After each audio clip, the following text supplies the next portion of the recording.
freaking punked. I say like I actually tricked you or anything. But yeah, tonight, gonna chill. We're gonna finish up the Realm Reborn Hildebrand quest line. And then I'm gonna farm for some gear with Reaper and get that leveled up at the same time as well, hopefully. But yeah, we'll see what we do after Hildebrand. It's been a day. I want to just chill and vibe. Yes. So I get into it. Oh, I gotta shrink. Hold on a second. Realized. Oh, whoops, wrong thing.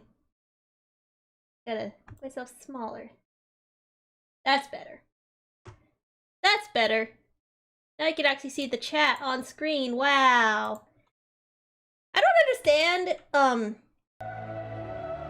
some streams that have, like, their face cam order covering up, like, half the screen, like, you're blocking so much of the game, please. Oh, it's right, also, where's my bread? Bread. But I like jokes. I like jokes. Tell me a joke.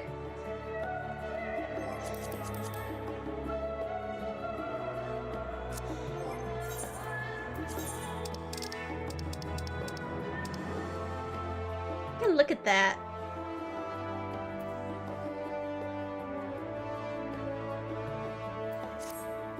What do you get when your lover's soul is permanently stuck a babe? That's a good joke. I like that joke.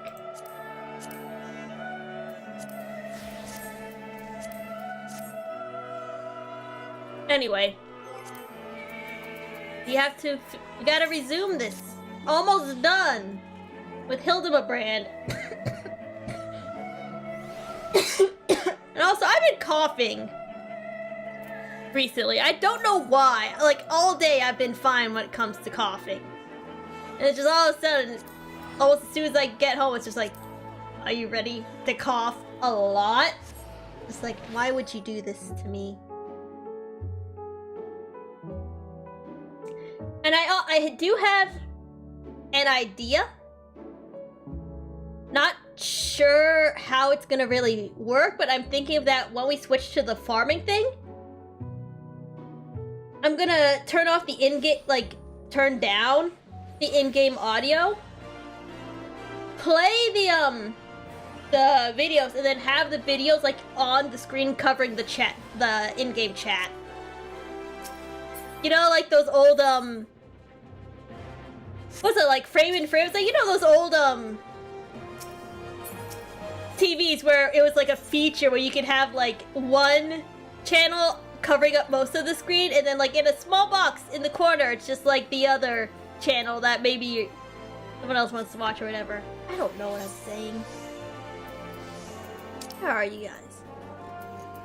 Gladiators. Yeah, that's right.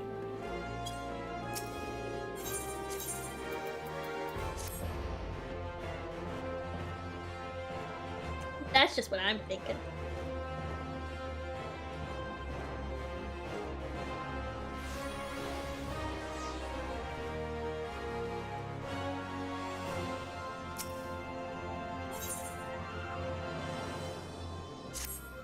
Yeah, I think we're about reaching the end of Realm Reborn Hildebrand.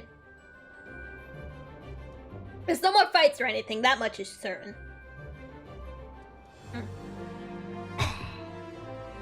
I was wondering when you'd show up, Nea. I hope you haven't made any plans for today because we've got a situation on our hands. For red. Vor? Like Captain Vor from the hit game Warframe? Why would you make Vor red? I don't understand. Remember our good friend the Phantom Thief? Well, it seems he's decided to branch out from burglary to cold-blooded murder. Oh no. Hey, hold on. Sorry, light. Hold up a second. Hold up. I turn on my quote-unquote studio light. It's literally just a desk lamp. Should help with the tracking. At least a little bit, hopefully.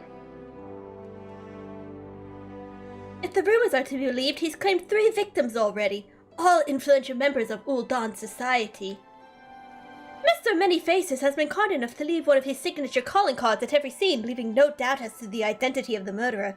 The message is always the same. The weight of 5 corpses will bring the scales of justice to balance. More riddles. Nah, it's just Sophia.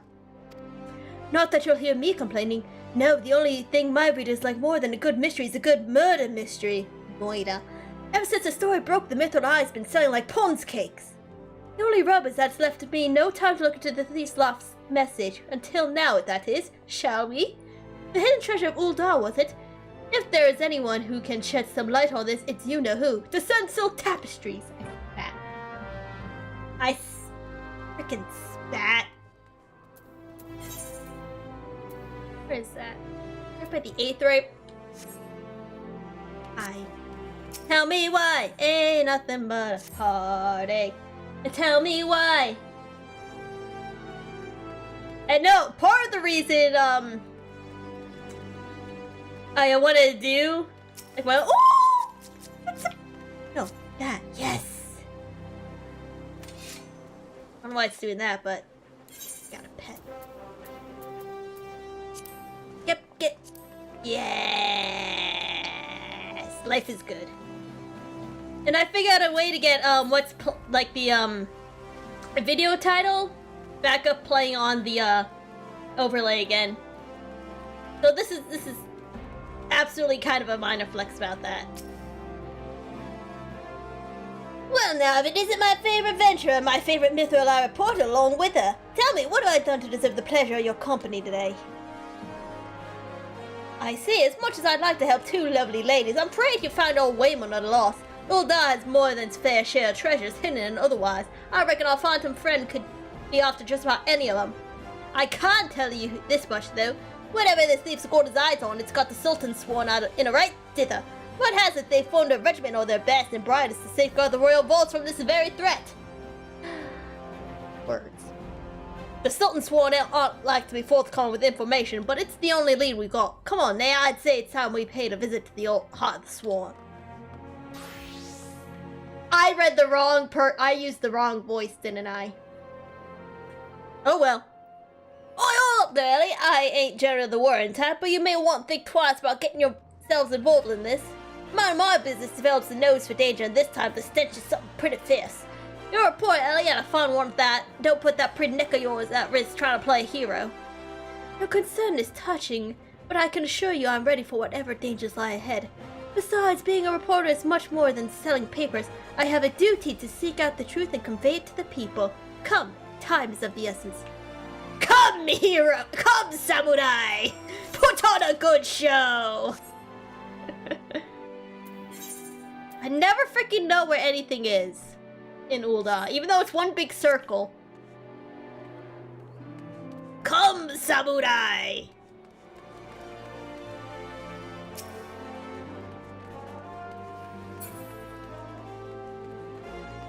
What was that the last message? Were we secretly banned?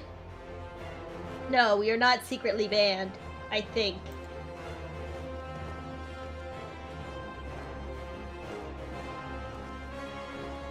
A test of your reflexes! Ah!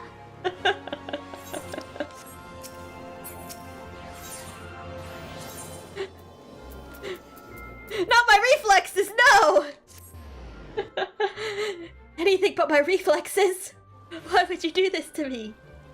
Okay, hold on. There's something I want to try. Not really try, but see if it does a thing. Let's...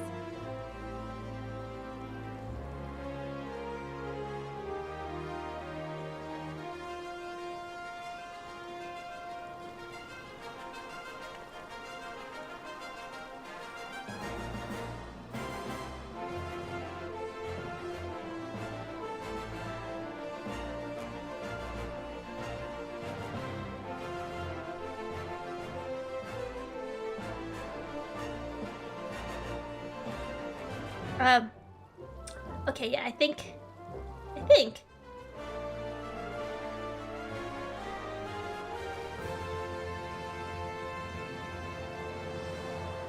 Yeah, that should be.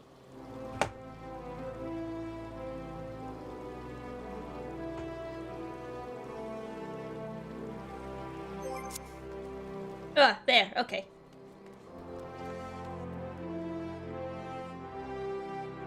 Okay, yeah, I don't think that actually did anything. I tried to, fiddle with one of my settings in VC Face, and it did nothing, so I'm just gonna turn it back off.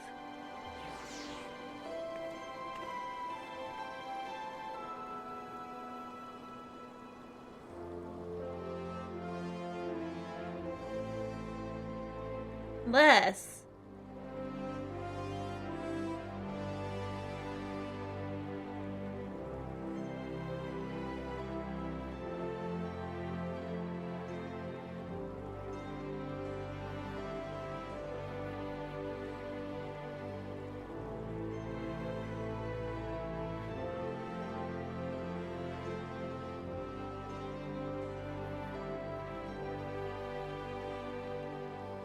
Okay, that's something I'm gonna have to fiddle in my off time. In my off time, I'll fiddle with that in my off time. They're doing alright. Humphrey! My fucking name is Humphrey. Halt! Only authorized personnel allowed in! The tall bugamy of the broadsword! It's the gentleman elected veteran companion and that catty but cute reporter from the Mithril Eye. Are you trying to say I'm not catty but cute? I'm adorable, how dare you? Well, okay, now my blink is just not working at all. Hold up. I am now physically unable to blink. Help. Oh no, there it goes. Weird, but...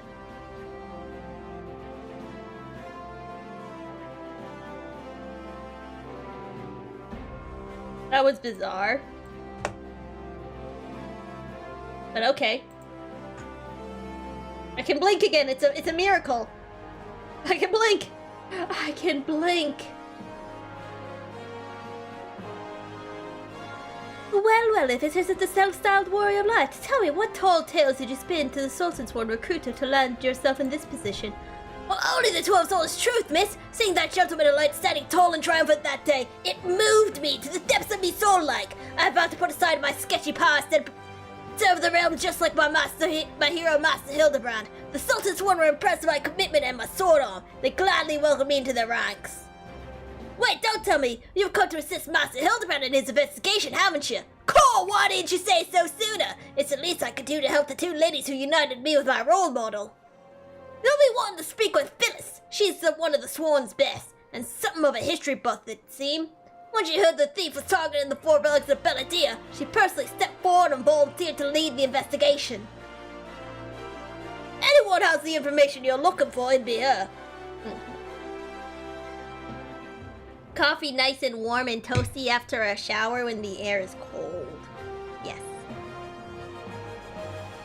Wait here while I get her. I can trust you not to touch anything, aye?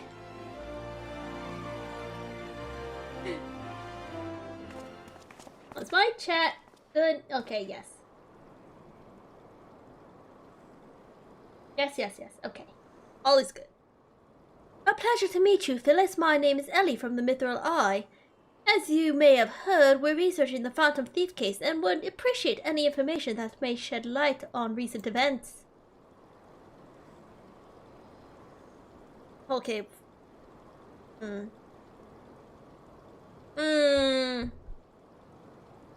What frickin' voice to use is the question. I don't have one. The pleasure's mine, Miss Ellie, and if I'm not mistaken, that would make your companion friend here one Nea Tazark, yes? Yeah, that's me. You know Nea? As any regular reader of the Mythal I would, I must confess to being something of an unabashed fan of your work. Though it hardly befits my station to say this, I was secretly hoping that she would show up to assist in the investigation. Doubtless the inspector, too, will also welcome a helping hand. Ah, there he is. What? Oh, it's right. I gave like a weird pseudo-Russian accent. The Sultan's one, the elite of Ulda's elite. I can only hope that they prove more competent than the bungling mercenaries I've dealt with thus far. Use you. Inspector Briardian. Hold on. Google, text to speech. How do I say this? Text to speech. How do I say this?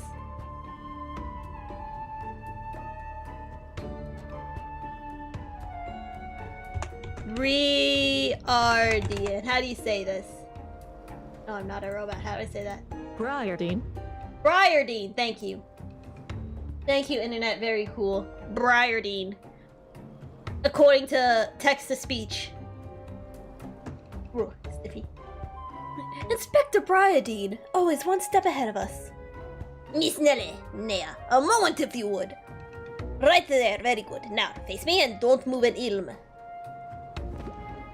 Inspector, what's that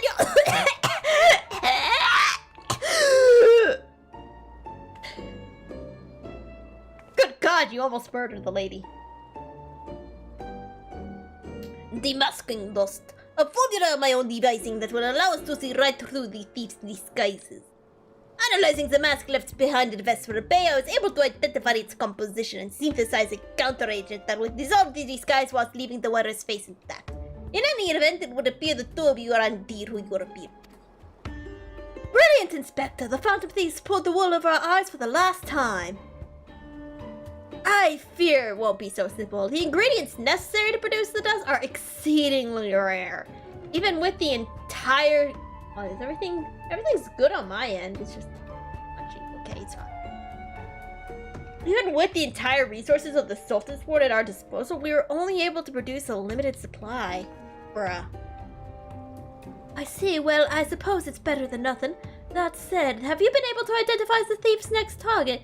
A hidden treasure of Uldar, the last of the 4 relics of Beladia.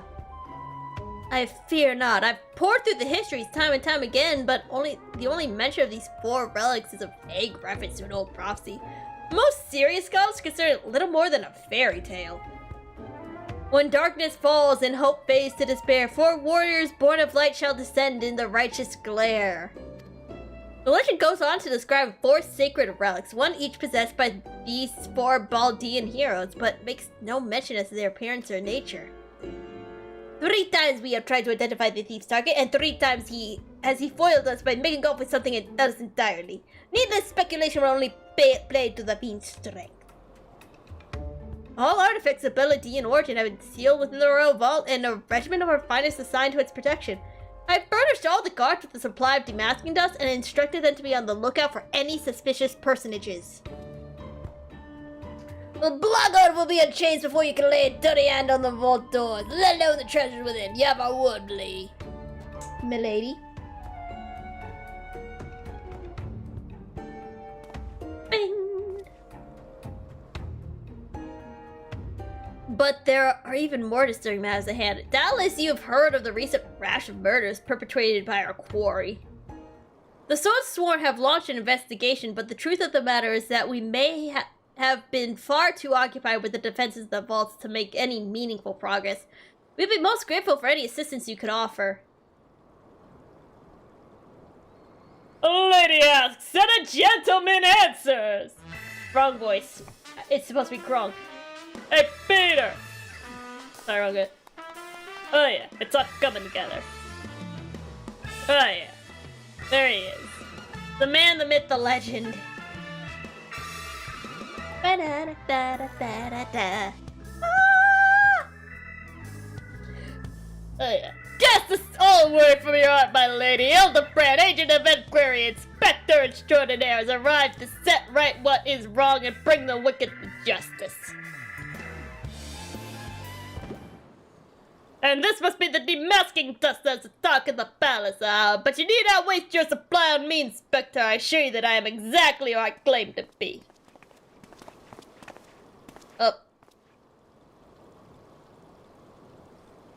Ashamed that. Inspector Hildebrand, we were not expecting you, but your services are most welcome. I will share all I know about the recent murders. Coffee sippy time. Yes. So, how's everyone been? You had a good week?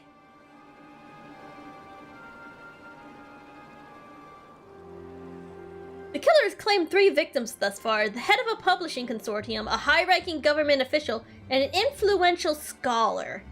Other than that, they were all influential figures in their respective circles. We can identify no common threads connecting the 3. Aha! This will prove a most satisfying case to crack indeed. And what are the method of killing? Gonked over the head with the cudgel? Gutted with the great sword? Strangled with the subligar, maybe? Ma'am? Oh, that's kinky. I'm afraid that we've not identified no pattern. In any event, the murderer plots the deaths of 2 or more even as we speak. We must take action, and quickly. Understood, my lady. Clues may be scarce, but worry not. My well-renowned powers of deduction are more than up to the task. I'll see this burglar turned butcher delivered to justice. Your presence is heartening indeed, Inspector Hildebrand. Friends, please take this demasking dust. Yes. I fear we can spare but a single sachet, but I trust you will put it to good use.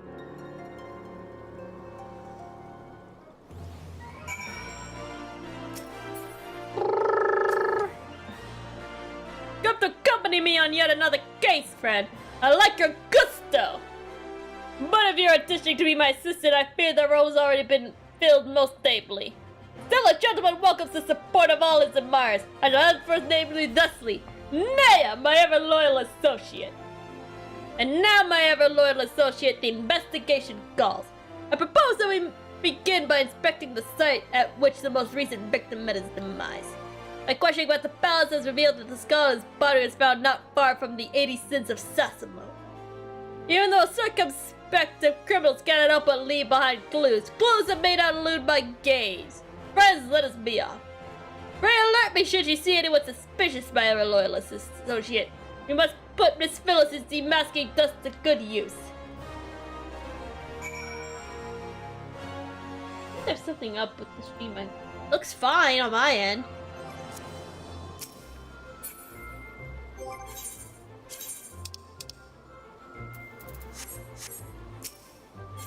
Where is this place? So it looks like we want to go. Where is that? Western Thanalan. Okay.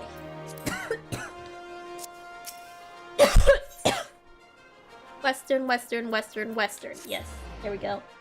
Western Thanalan. Yes.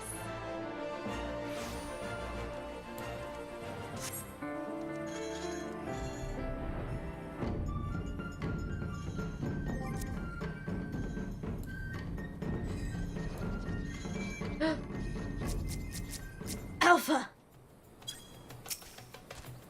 What a good boy. Flowers, yes, it's all becoming clear now. A phantom killer is a florist who in a hurry to escape carelessly mislaid his wares. Just what do you think you're doing,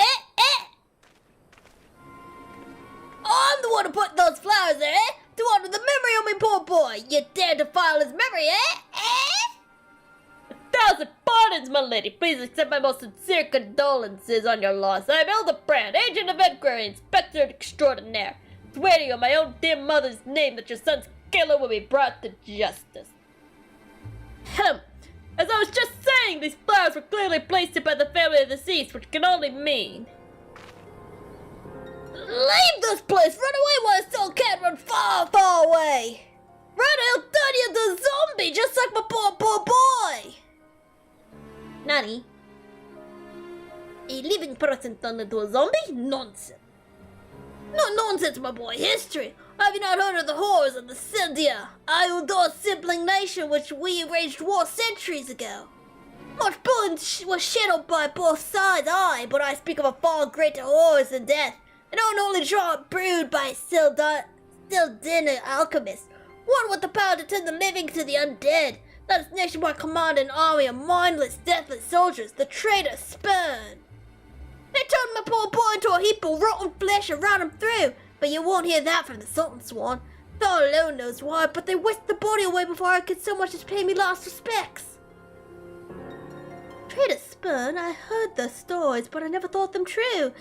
To be able to procure such a frightening thing. Who are we dealing with here? A sealed din, I'm sure of it. Only a sealed din would know the recipe. But the last remnants of the sealed din died 4 centuries ago, you say? Oh, they did. He calls himself the Phantom Thief, he does. But did it ever occur to you that he might be in orders to God's Phantom, eh? Well, the tales from the old great-great-grandma I did, about the 4 relics of Benedy and the Basil, the power to exact justice. A spectre of sealed din have returned to wreak vengeance upon us. Woe unto us all. Have the 4 warriors of light forsaken us? My dear boy, if only you'd become a traitor like your father. If only you'd kept your nose out of those history books and never so much breathed the accursed name of sealed din. But you did, and now we're doomed! Doomed!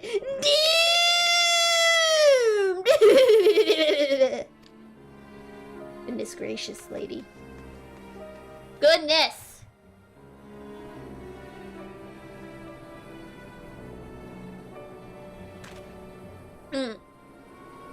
Delicious. Oh! That bleeding horse sends you somewhere. I can feel it in me follicles. The most potent air tonic the realm has seen. Aye, that it was. For all of a fortnight, I felt my flowing locks fell out all over again. Just as I was chatting up a lovely young lass at the quicksand, just to twist the knife an extra ilm. Montebac, charlatan! I'll find that so-called inspector in his band and pull out every last strand of hair from their bleeding skulls.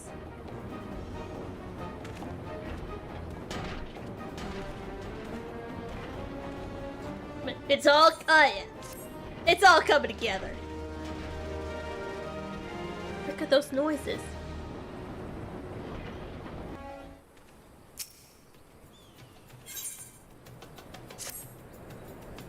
It's all becoming clear to me now. That dear old woman's testimony has confirmed that which I suspected from the start. Like a zombie picking away its rotting flesh, Hildebrand, ancient event query, Inspector Extraordinaire, peeled away the foul scab of uncertainty to reveal the truth within. Hold up, I don't...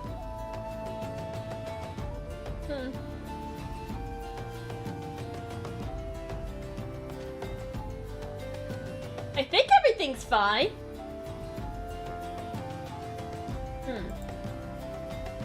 Hold on, let me just ask.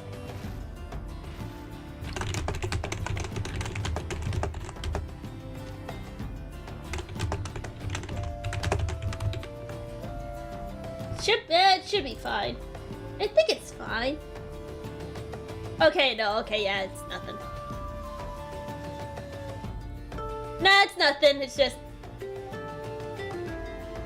This is probably just what I should expect from a Final Fantasy Friday. Anyway. Open your eyes and feast your minds on the fruits of my flawless deduction. A phantom thief is a phantom indeed, a wayward spirit caught between the realm of the living and dead for 9 centuries since meeting a tragic end on the battlefield. As such, our course of action is clear. We must placate this tortured soul that it might abandon its vengeful vendetta and travel to the next life in peace. But what is the true nature of the specter's grievances? Without this knowledge, we cannot hope to assuage its rancor. Let's begin the search of the Thaumaturgist Guild. Doubtless the Thomes there contain a wealth of knowledge on the ill blood between the sibling nations. I'm just glad it's not a technical issue. The technical issue, I would be sad. Notwithstanding the abject stupidity of everything else that came out of your oh, wrong person. Notwithstanding the abject stupidity of everything else that came out of your mouth, some knowledge I've settled down might serve as well. Go research as you will, and do take as much time as you need. You can count on me, Inspector Briarden. Whatever knowledge there is to be gleaned at the guild, it shall not escape my inspector's eye. Uppity-doo-dee-da. What am I doing? I can just ride my Mikoshi! Holla holla get dollar. Oh. It's my calorie tracker. It's like, probably like, hey, you didn't log your dinner. It's like, you fool. I got home too late. I didn't have dinner. I mean, I had like a very small slice of pizza. Like, How am I gonna log that?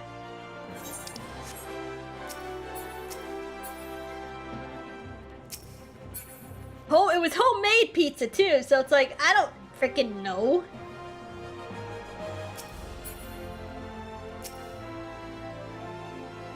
Gods be good, you're the adventurer who saved me back in the ruins! Researching the ancient feud between Ul'dah and Sildar.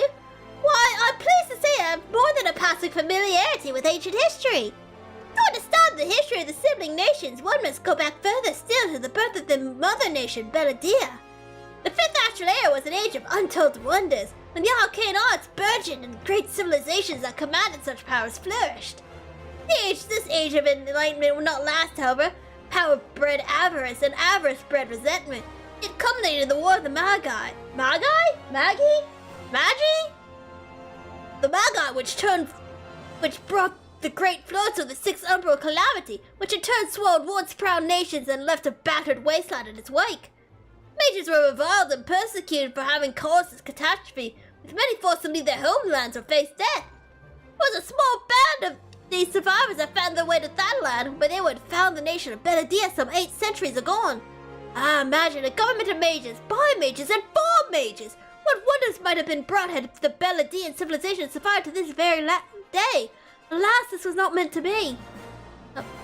Very knowledgeable, thank you.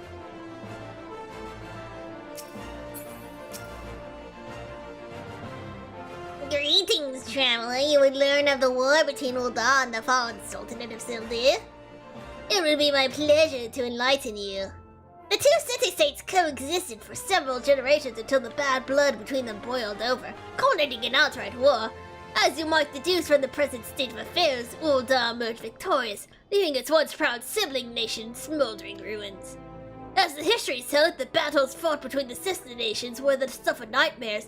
In a desperate attempt to overcome Ul'dah's superior numbers, Sildar alchemists devised a most horrific stratagem. Employing a frightful formula known as the traitor's spurn, they brought their fallen warriors back as undead soldiers.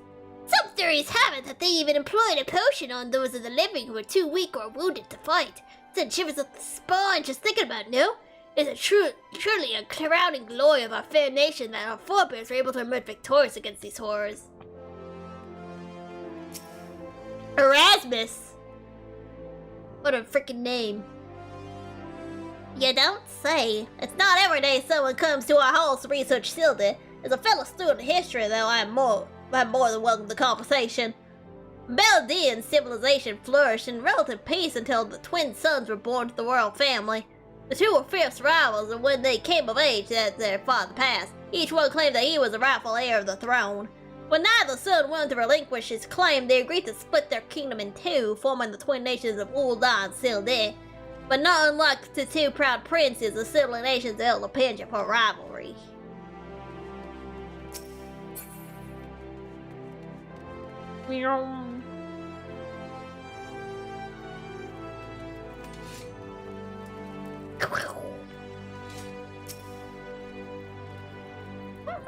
What's that you say? You seeking knowledge of the bad blood between Ul'dah and Sildar?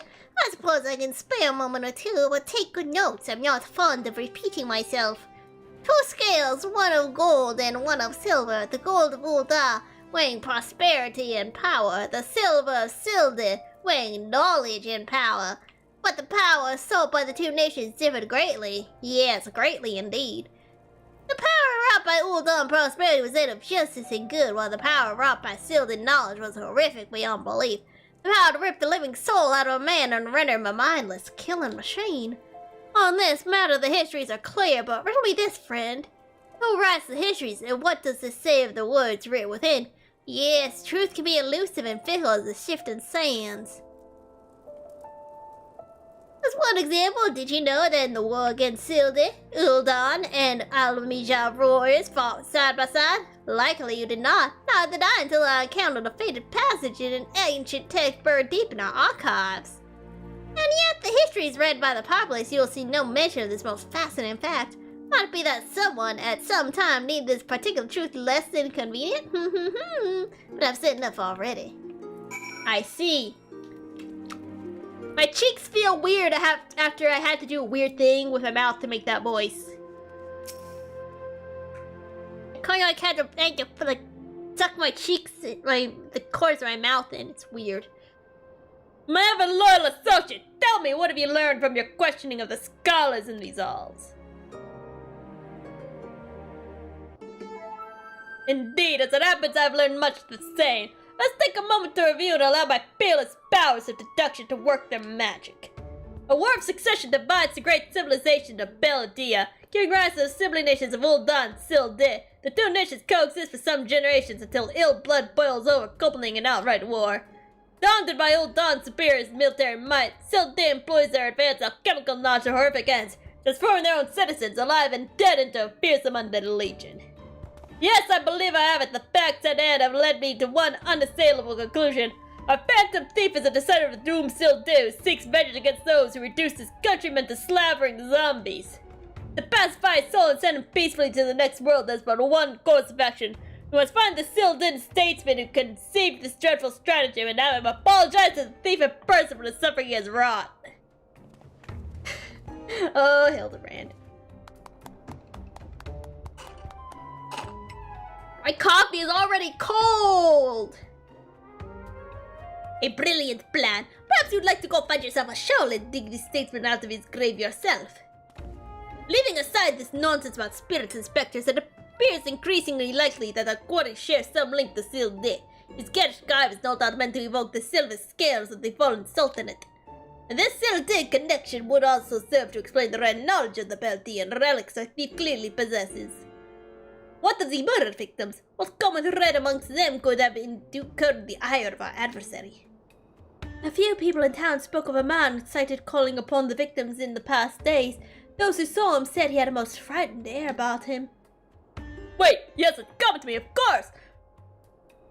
Pardon.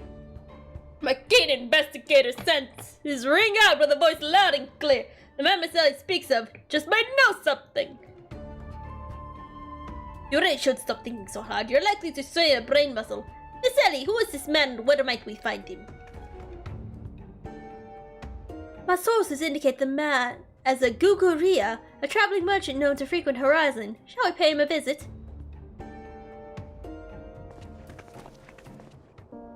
And away we go. Where is this? Western Thanland again. Always Western Thanland. Always in Western Thanland. Yeah.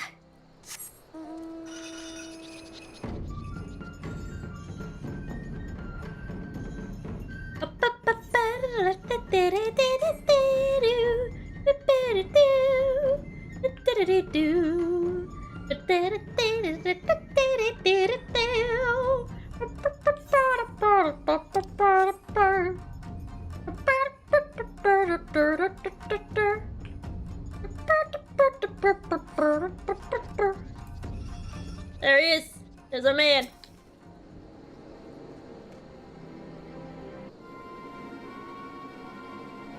Yes, if you got business, make it quick. My time's too valuable to waste chatting with every stranger who passes by. Forgive us, good sir. My name is Ellie, a reporter with the Mithrai. Never blinking, all-seeing, you know the rest. I was wondering if we could trouble you with just a few questions. Was it for love or money that you killed him? Yes, you, the thief of many faces. Me, a thief? Well, what is this nonsense? I don't know who you are, but I ain't got time or the patience for this mummery. Now, if you'll excuse me, an important client awaits. Don't I recognize that voice? That refined voice, but... Oh, it's this lady. I think I gave her, like, I think I tried to do, like, a Valley Girl accent. I don't, remember. Lady Durilda, well met indeed. Pray tell whatever brings you to these environs this fair evening. What? Why I live here, you ham-headed halfwit? Inspector Briarden, this is an unexpected pleasure. Do you have some business with my associate here, pray tell? Guguria, we can discuss business after. Pray lend the inspector here, the handsome one, whatever assistance he requires. Oh, but Lady Durilda, what about... Ah, yes, my dear Maria's name day present. I had in mind one of the prize pieces from Estate's latest CISO collection. You would be able to procure one for me, yes? Or shall I eliminate the middleman and make the trip to Ul'dan myself?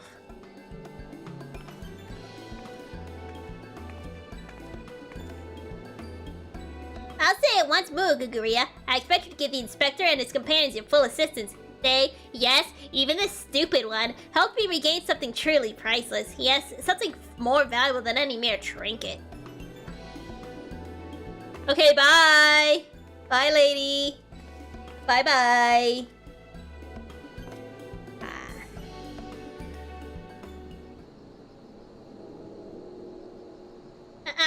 Alright, I'll tell you what I know. But you didn't kill it for me, got it? I was looking into the killing on behalf of a client of mine. The thief got himself some of that zombie dust, traitor sperm, was it? And this card speak of 5 victims. Got me thinking, still dead, 5 victims? The Arbiters of Truth. The Arbiters of Truth? I'm not familiar with the name. If you would, on account of them being some of a secret society and all. Influential personages of this old you see, working from the shadows to keep false knowledge about old still dead conflict from reaching the ears of folks like you and me. False knowledge? Pray tell, just what sort of knowledge might that be?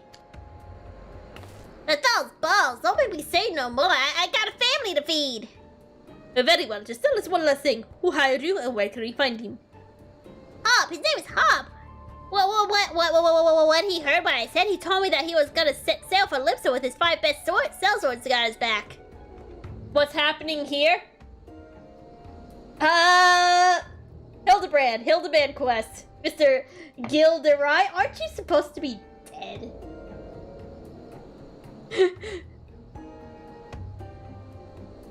Said there are many prying eyes at the airship docks. Said he had a private ship docked and waiting for him at Vesper Bay. But remember, you didn't hear none of this from me. This man Hob might be one of the killer's targets. Doubtless he also knows the identity of the remaining one. I doubt that. They say the Arbiters are so secret, they don't even know each other's true identities. Now, don't ask me how that all works, but I've got high-ranking friends in the Brass Blaze.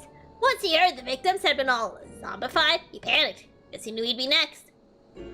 Thank you much, my kind sir. Once again, the ancient Mandeville of Parlay has procured for us a key morsel of knowledge. Let us seek out this fellow and see what he can share with us. But sorry, the man's life is in danger even as we speak. I know. I don't know, that's awfully suspicious. That's pretty sus. You're being kind of a sussy baka right now. Of course, why would you say, oh god, Hildebrand? I hope you mean that in a positive way. I will not accept Hildebrand slander in my household. I just will not. Unacceptable.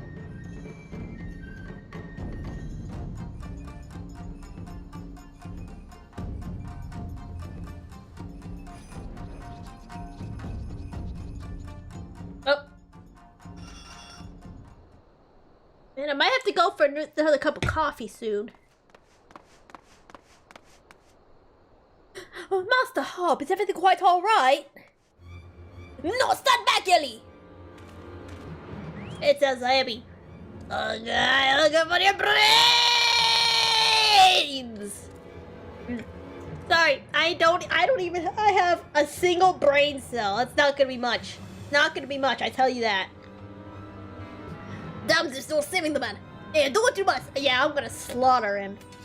I'm gonna fucking slaughter him. Oh. I guess I slaughtered him. Yes, my first-hand knowledge of zombies tell me this particular shade of green is unmistakable from that of the undead. It would seem we're a few moments late to the scene. A message, and then there was one. Bro, are we being, what the frick was the, Agatha Christie? Are we freaking living in an Agatha Christie novel now? It's the greatest cool? The greatest cool!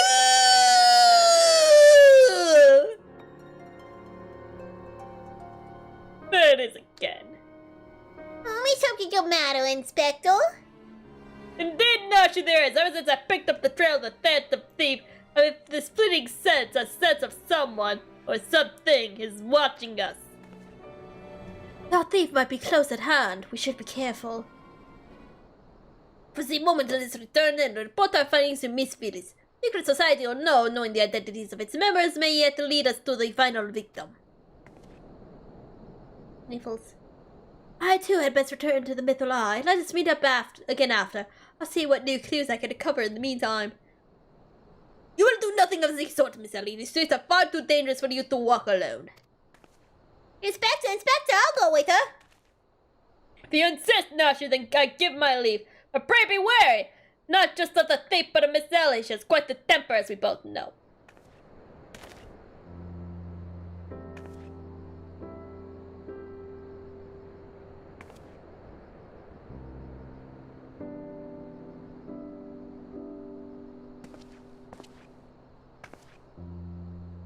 Miss Ellie, there is something I must tell you when this case is over. Be safe and promise me that you will not attempt anything rash, as you did that time when the thief took aim at my own life. Your life wasn't it goes to tell so. Yes, that was quite the ordeal, wasn't it? We do not mention that. I'll be careful, I promise. I eagerly await the day when I may hear what it is you would share with me. A secret vow! Oh, consider my interest piqued as well, good Inspector. Now let us be off. Miss Phillisford waits our report.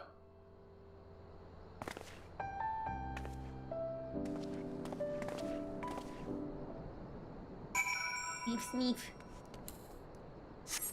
Anyway. Mikoshi ride. Ugh. Where am I going? You know, I guess it's a flag. It doesn't really. Oh, hello. Oh God. Game, you alright? Are you okay there, game? I don't know why I got that sudden freaking lags. Like, I don't know what happened to my game frames there. My game was not okay.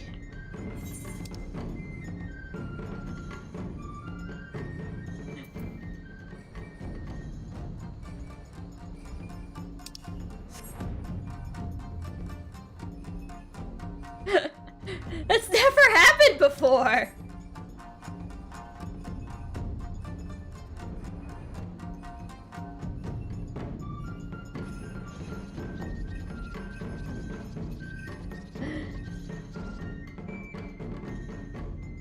That's never freaking happened before.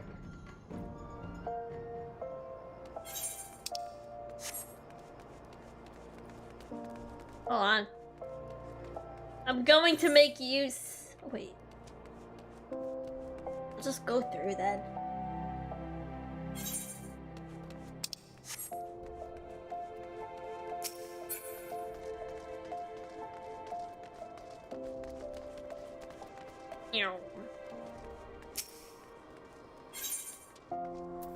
And hopefully...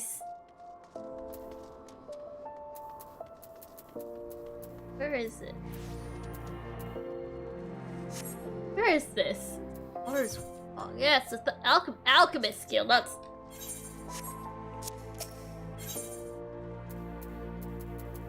Freaking, this is slander against black mages. Slander, I say. Fourth victim, Hall of Mercy. Were you able to glean aught of a connection to the other victims? Or just the truth? No, it can't be. Somebody out! Oh, wrong voice. Miss Ellie, the voice came from the direction of the vault. We must hurry. Let's go.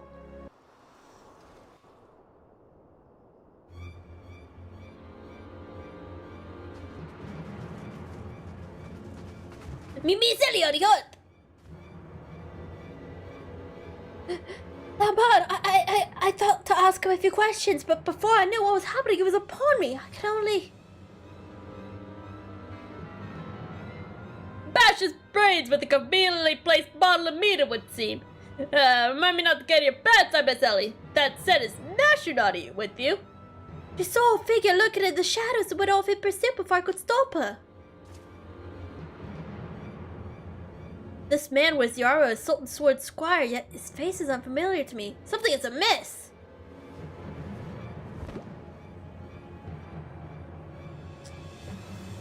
The thief of many faces. To think we'd find our man like this. Thrice said again did the thief elude our grasp, but no more! By virtue of a gentleman's ingenious deductions and a lady's pugilistic presence, I declare the case closed. I return the statue to you, Miss Phyllis, but the gesture is appreciated in the end. It proved simpler for us to my cracking of the case. That's a word I can't pronounce.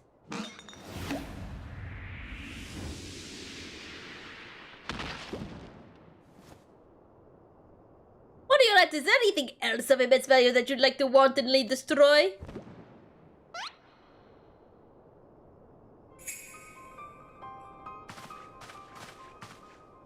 What is the meaning of this?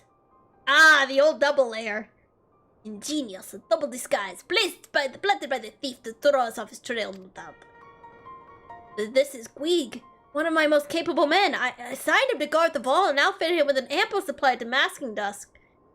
It's inconceivable the thief could so easily elude his grasp.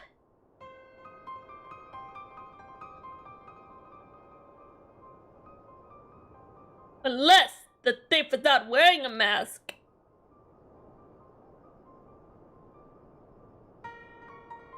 Thinking of which, has anyone seen Miss Ellie?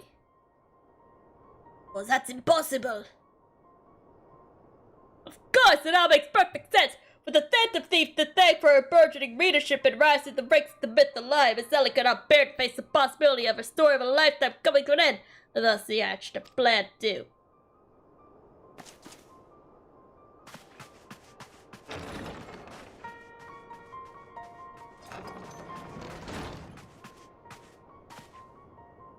My lady, the vault's been breached! The wise man's whisper is gone!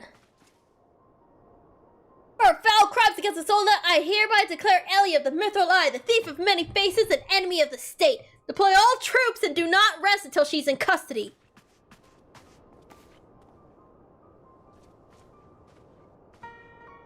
And now the game is truly afoot. Okay, Detective Conan villain. It's Greg! Hold on, I'm gonna try and do Aku's voice. Foolish samurai warrior! Bah, what is the meaning? Oh, I can't do it at all. Oh,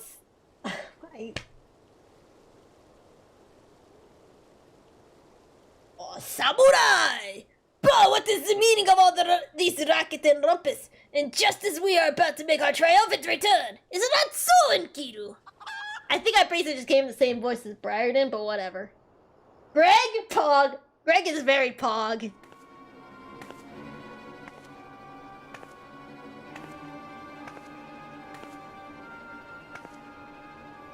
Miss Ellie! Miss Ellie! That shadow you said you saw, I think it was just a dormouse.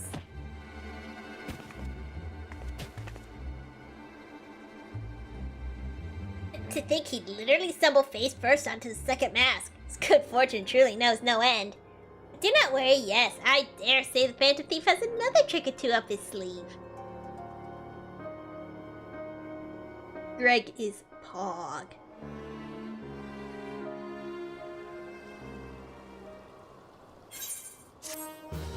Bum.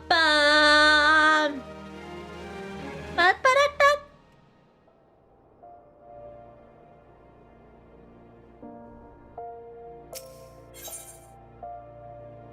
Not even the shockingest. I like that word, shockingest.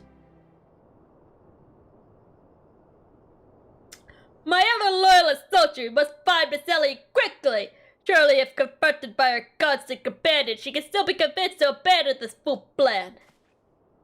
Oh, Miss Phyllis, I thought you'd already departed in the company of your men, but all for the better. Shall we conduct the search together? I fear that would only put them at greater risk.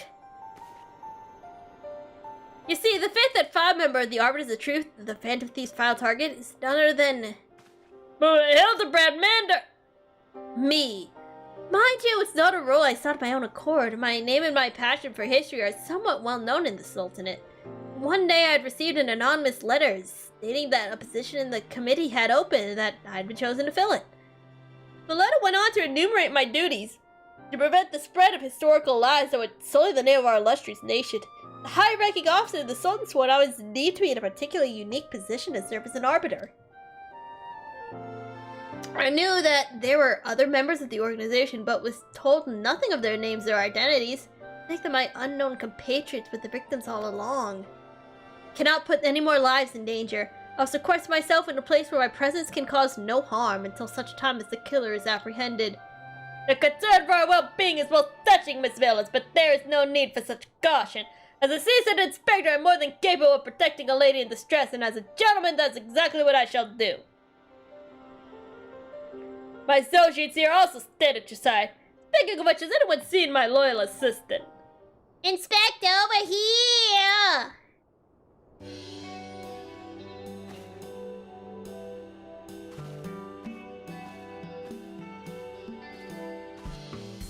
A day on Nash, you really shouldn't run off on your own like that. We're sick about you. I'm sorry, Inspector. Miss Ellie said she saw somebody in the shadows, so I went to take a look. Now, there wasn't anything there but a dormouse, but it was a really cute dormouse, you see? He kept squeaking and scurrying away, and I just...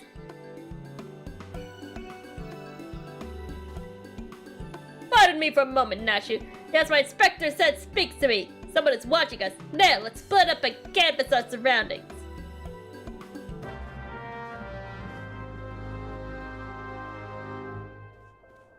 Foolish Hildebrand warrior!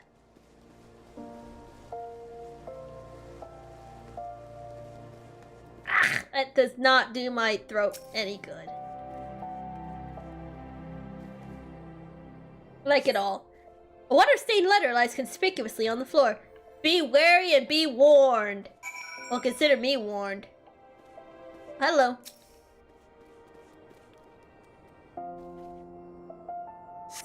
Water-stained letter lies conspicuously on the floor. Trust no one and your friends all the less. You fool, I don't even trust myself. Water-stained letter. This will avail you well. Use it wisely. Intimidating presence. No.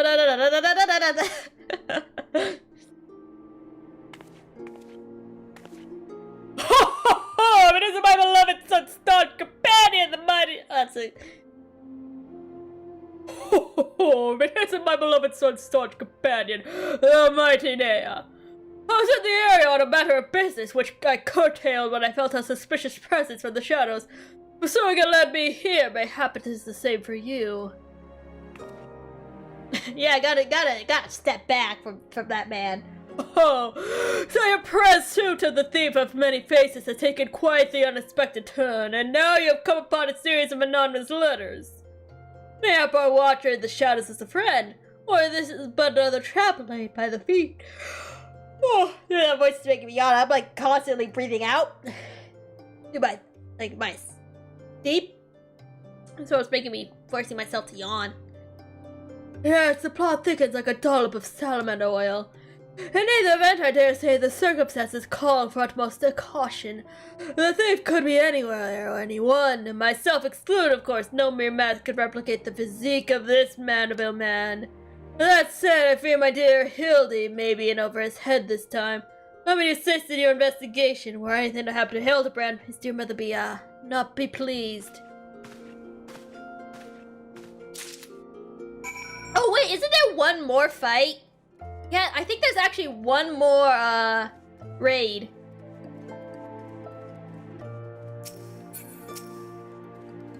I thought, oh, the Ultras raid was the last one. I think there's one more. If the splendor speaks true, the villain even now lurks within our midst. And yet we have but a single sachet of demasking dust at our disposal. Must identify the parts beyond a reasonable doubt before we proceed. You know the players better than I, Nea. What say you have a few words with each of them and see if aught is amiss? Okay. Iseli is the phantom thief. It's only the logical conclusion, yet I cannot help but feel another truth still evades us. Am I doomed to share the same fate as the others? I'd sooner die than become one of those things. Inspector Brayden told me all about it. Would have thought Miss Ellie was the third thief all this time. She sure fooled me.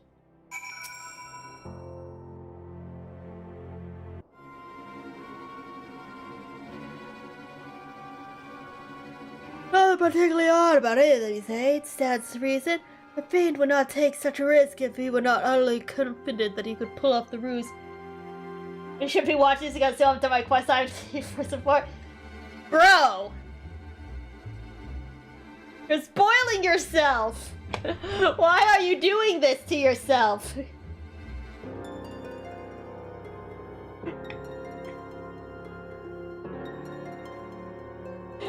Why are you spoiling yourself like this, my man? Quickie, this one's not half the full sentence. I must elude him quickly. Time is of the essence.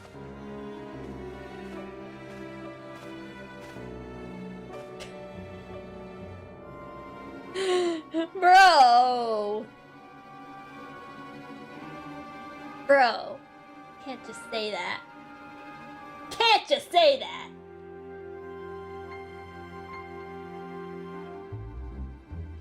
Can't just say that.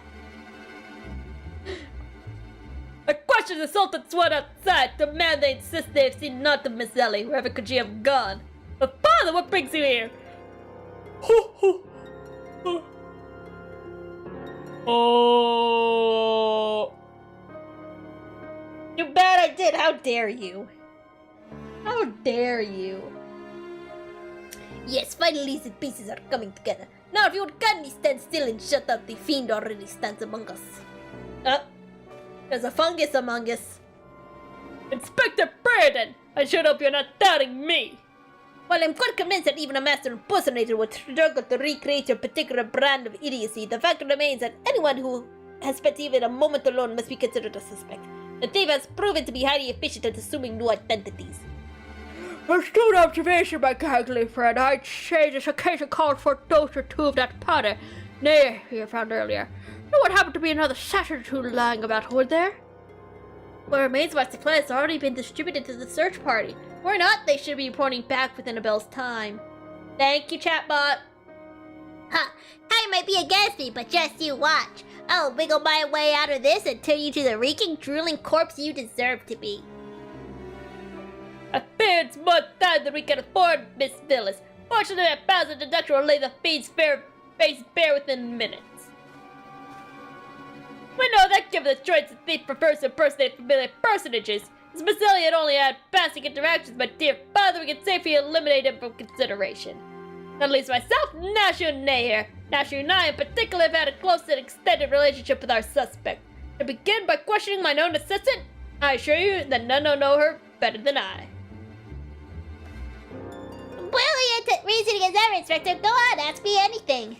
All the times when he's overstepped before to start talking sense. If he asks me anything too obscure, my cover's as good as blown. My relationship with Nashu is so close I dare say times it's as if we share a mind. This Nashu is truly my ever loyal assistant. She should have no trouble completing my thoughts. I'm Amanda Mandeville. Man! Doing what only Amanda will. Can! From the peaks of Carthus to Thailand, Mandeville. Man, you're the best, Inspector! A perfect score, you may rest easy, dear friends. This is unmistakably, unequivocally, indubitably the true Nashu. I never loved you more than now, you marvelous muttonhead, you. Nashu, something the matter. Just because you picked up a few more wrinkles beneath your eyes, there's no need to avert that charming face of yours. Wrinkles, look who's talking, you crusty goodness old... Genius Inspector? Wow, what a way to get your cover blown.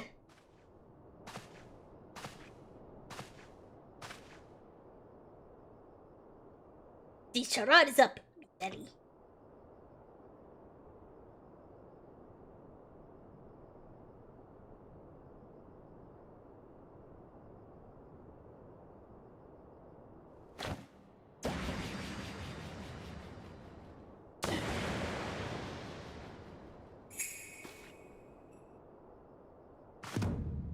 That's not Ellie. Miss Ellie, you look somehow different.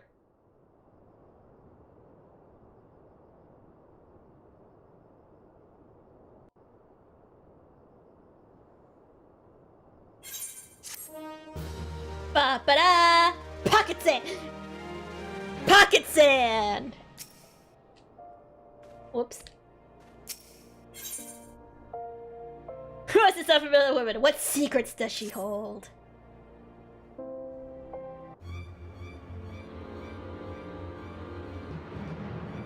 Seven Hills, studded by a muscle-bound muttonhead and his motley troop of mummers. Just who are you? The resemblance to Miss Ellie is most uncanny and yet... Consulting Inspector Breedian, once again you failed to measure up to your lofty reputation. Of course we resemble each other. Ellie is, after all, my own flesh and blood. A beloved sister, my eminently capable partner in crime. 1,000 faces I may wear, but only one name do I bear. You can call me Kessie. Charmed, I'm sure. Was it Ceci? Sussy Baka. Be quite alright. Why, you look as if you've seen a ghost. Despite my moniker, I assure you that Ellie and I are no specters. What we are, mind you, are the last living scions of Sildin aristocracy. Bemused, are you? Befuddled to find two sisters behind the mask? Try using your brains once in a while. Have you encountered a thief? Ellie was standing right in your midst. No, the thief that 4 times stole the show, oh, and those precious relics, was me.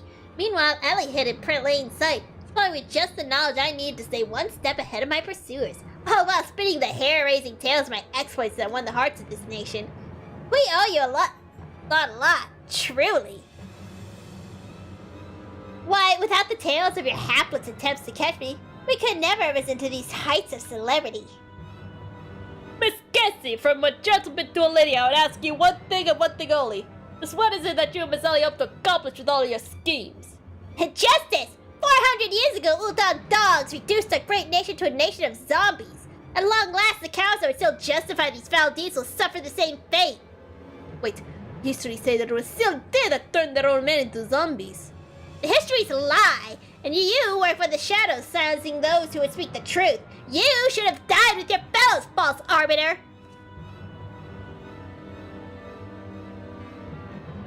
It was Uldan that ordered the creation of that dreadful powder and wielded it as a weapon against their proud ancestors. The history of your glorious sultanate is built on a lie. Oh man, this is big woman! Not madness, truth! The powder in my possession was stolen from the Uldan army 4 centuries ago by one of my ancestors. They say it was his final act of courage in the moments before his leg fell off and his running head dropped from his shoulders. This is the truth that the histories don't tell. The truth that this doe-eyed Sultan Swan would kill to keep buried deep in the sands of Thanland. But your time of reckoning is nigh. Oh yes. Before long, you and everyone in this rotten nation will know firsthand the horrors my ancestors knew. And just what do you mean by that? Oh, how the idiots lap up the stories. A masked crusader for justice. A dashing rebel waging battle against power and authority. Oh, if only they knew. But they will see soon enough when they're eating each other's brains out on the streets. In the last days before our proud nation was razed to the ground, a band of the final survivors stole a vast quantity of the power from the Uldan vaults, hiding it away in a secret vault sealed with powerful magics. The sole means by which the vault may be opened? By assembling 4 secret relics from Belladia. 4 relics once housed in the royal palace of Sildin before the Uldan dogs stole them and claimed them for their own. And so it dawns upon you at last. Yes, even as we speak, Ellie makes for the vault, the 4 relics safely in hand. Just think, one day you'll be able to tell your grandchildren you were there when the zombie powder rained down on Uldan. No, wait, you'll all be dead! Preposterous. Oh.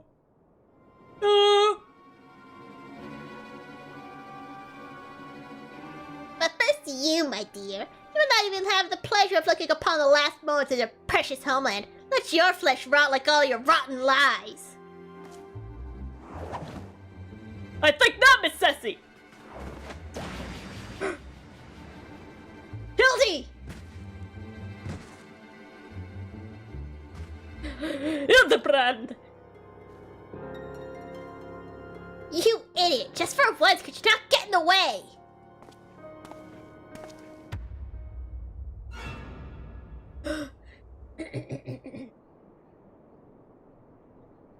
Why, y'all? Good but Mandeville! Oh, wrong voice. Oh, bless your heart. God, Bert Mandeville, I can't even trust your sorry ass to look after him for a day.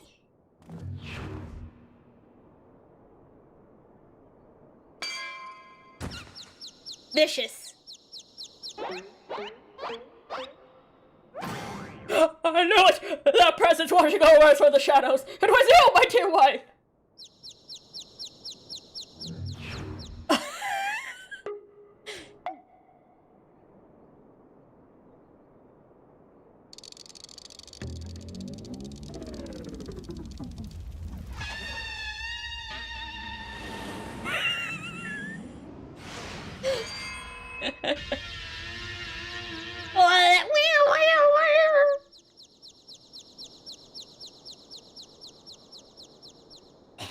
I do understand that you are Hildebrand's mother. Greg!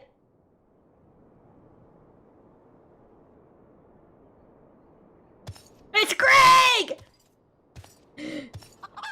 It's Greg! Oh, samurai. Aye, this is more like it. And skillet to skillet. It is enough to send a warrior's pulse racing. Prepare yourself there. The time of our final confrontation is nigh. Here, Greg. But Greg, this is not... I even did the fade to white. Oh! Yo, Greg is fucking dead. Oh, bless. Oh, bless your heart. Do you have do you have paw potatoes for brazy overstuffed buffoon? My beloved boy's been turned into a stick. Oh, that's the wrong accent. Do you have paw potatoes for brazy overstuffed buffoon? My beloved boy's been turned into a stinking corpse if you hadn't bloody noticed. Wrong accent. Whatever. I'm gonna roll with it now. You near some, was it?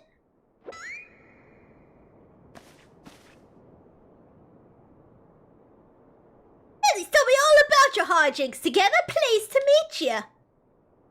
My dear boy's always had a bit of a rebellious streak. What can I say? I come on a bit too strong at times. Oh, can you blame me? This time I thought I'd sit back and leave things to my sorry-ass husband here, and look what that got me. Help me out, won't you? That squeaky noise. The squeaky noise.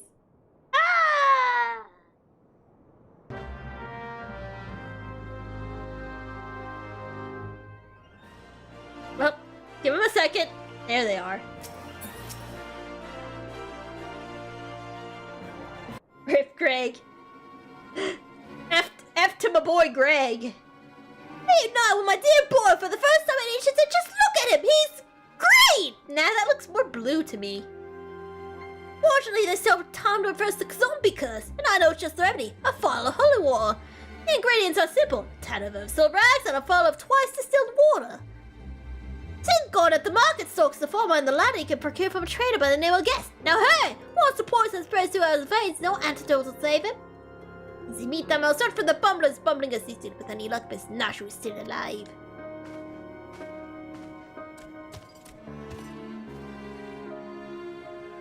Oh!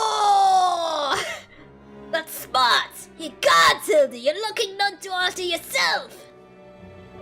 No thanks to you, you bumbling elf! Now, are you gonna accompany Nea here and make yourself useful? Or do I have to reintroduce you to that wall? But of course, milady. Gilgamesh is ever at your service. Sin God sundries, was it? Now come, Nea. It's work to be done.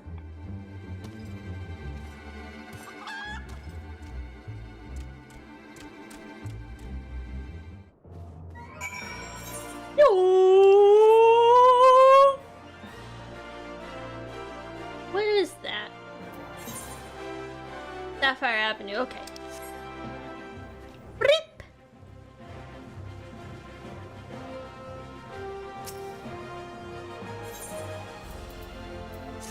Got these sniffles. Got these sniffles.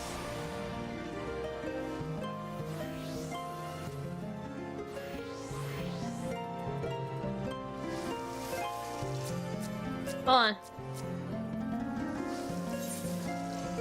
Hold on.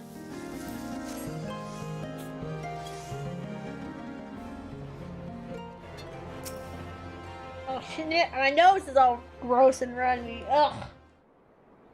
I don't care for it. Oh, it's alright to say. I fear only a single dead left in stock. It's already been spoken for. Oh, this... But my good man, you must reconsider. My dear friend's life and quite possibly mine as well hangs in the balance. I sympathize with your plight, friend, but a man has to make a living. I've been promised a copious supply of rare chimera membrane for these rags, unless you can offer me the same no deal. Bah! And you expect us to be able to summon such a rarity out of nowhere at a moment's notice? Well, look at what we have here. This is the way of life for the Colosseum. Funny who you meet at the markets. Wrong voice, but whatever. I'm gonna roll with it.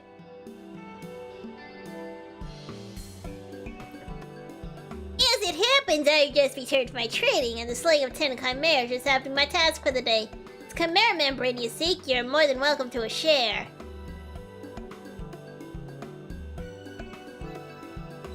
My lady! I keep changing Greg's voice.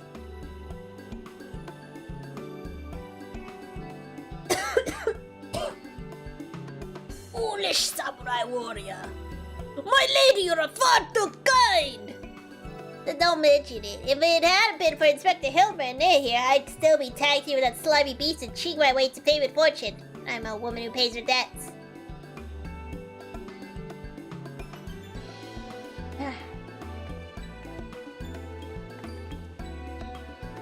Oh, dang me, I wasn't a meal of the Tempest! Ever since she convinced her trickery to start climbing back up from the bottom of the ranks, I've been proud to call myself one of her biggest fans. Why, I have half a mind to give you the rags you ask. You seek simply for the privilege of meeting her. Okay, thank you. Thank you. A kind sentiment, my good man, but we are more than happy to uphold our side of the bargain, aren't we there? And with this, our task here is done. Now to find this traitor named Guest. Team King.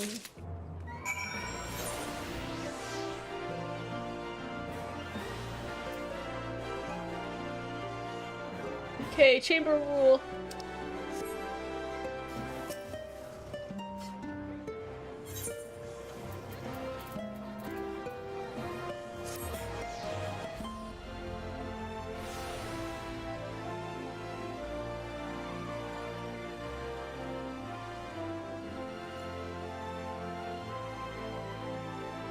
Sneefle, sneefle.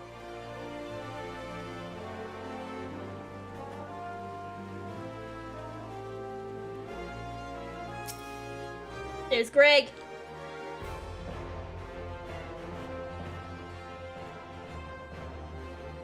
Blood remarkable boy, it's on his last legs and needs something of mine to save him, you say? Perhaps you can give me a good reason why I should care. The bloody Mandibles are much richer than the traders themselves, yet they have the audacity to haggle me down to the last kill for their purses. If their family line ended today, I'd be a happy and wealthy man. And now I believe the ballroom calls. Good day to you, and to pass along my condolences to the grieving parents. Have you not a shred of honor or compassion in that bloodly bully? Business rival or no, the man is on death's doorstep! I have no idea what to do for Greg's voice at this point, but I'm giving up. After the events of that day, my father would not so easily forgive and forget. But it matters not to me. No, my love for you is as deep as the seven seas. I beg of you, my lady, may I have this dance?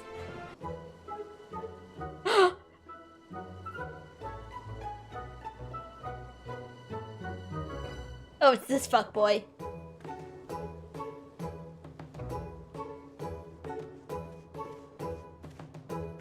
Yeah, we are definitely surprised. Are you here for the ball, perchance?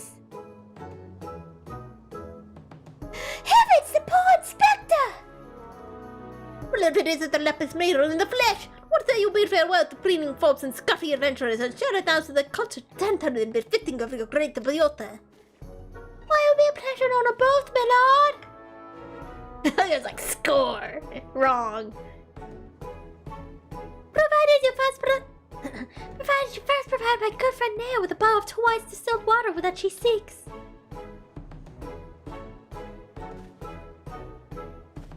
Get punked, son.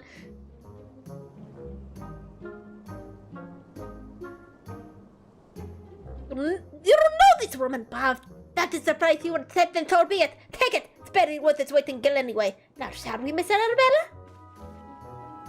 Hand it over, you skiffling scumblood. I don't even think that's a word, skiffling. I made it a word, though. It's a word now.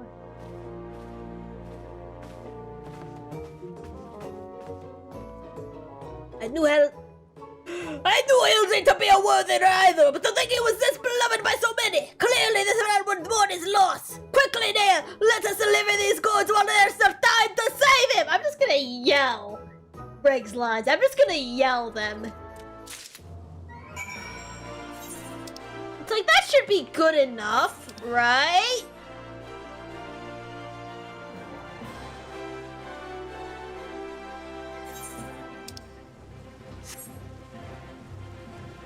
Like, yeah, yelling his lines is good enough.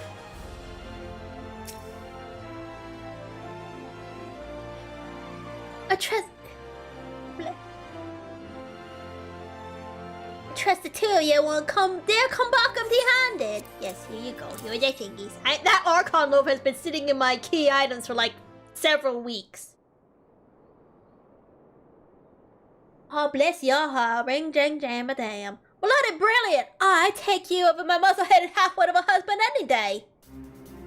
I completely ignored my accent setup or whatever. Now stand back and let me show you some real man-of-at-home cooking. Oh, you bloody bugger, guide my skillet! High quality. You can hear it. Aye, that should stop it spread. Now it's up to Hildy to flush what's left out of his system. Don't worry, he's my son after all. I reckon he's still got some fight left in him.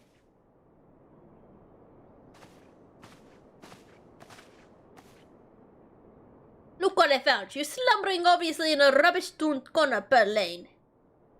Boy, did that not feel good! Yes, I'm sure it did. Nia, what has it that Ellie has been sighted at the Sylvan ruins? We must go there with all haste. You done well by my dear boy today. Don't worry, I'll handle things from here. There's a nice warm bed for him, and I think I know a few specialists who might know a thing or two about his condition. What in the seven hells are you standing around for? The future of all doors at stake. No, I don't know, but okay, I can't talk in a southern accent myself here, but for some reason when I try to read her lines in a southern accent, it just doesn't come to me. Nia, my strength is as well. What all done for our friend Hildy? You remind me of my husband. There we go. Now I can read her. Now I can read lines in this clearly stereotypical southern accent. What have you having more muscles than sands? You're so keen on making yourself useful, why don't you run to the markets and bring me some fire crystals? Kill my dear boy War was keen to fight off the zombification. Let's say I believe 20 crates or so should suffice. I'm away not the... yes, milady!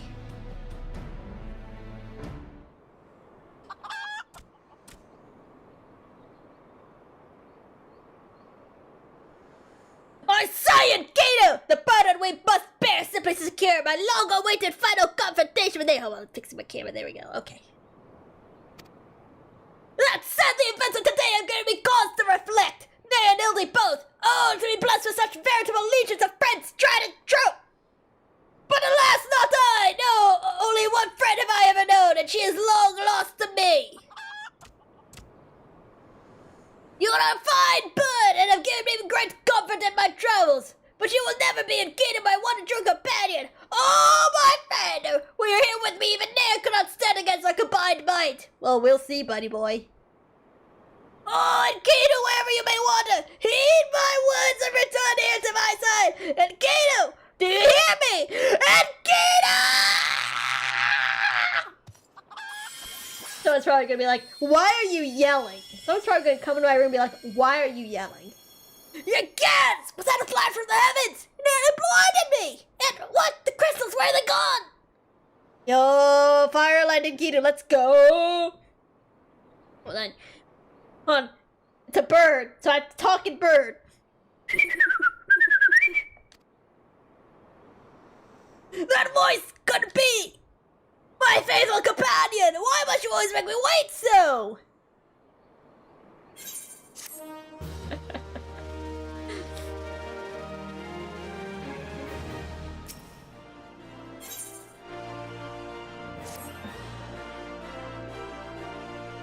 Oh, now I gotta talk in this accent again. Just say Greg and that's it.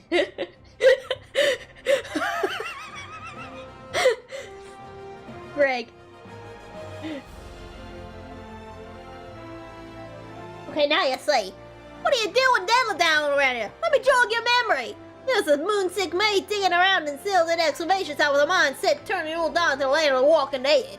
Cause I feel he's supposed to touch him, don't you worry. Mama Dearest here isn't gonna let her beloved son kick the bucket that easily.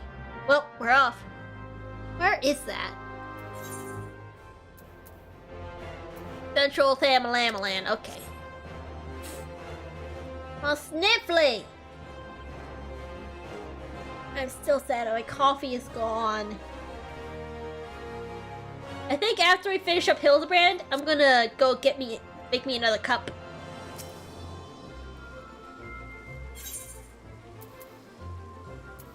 Once.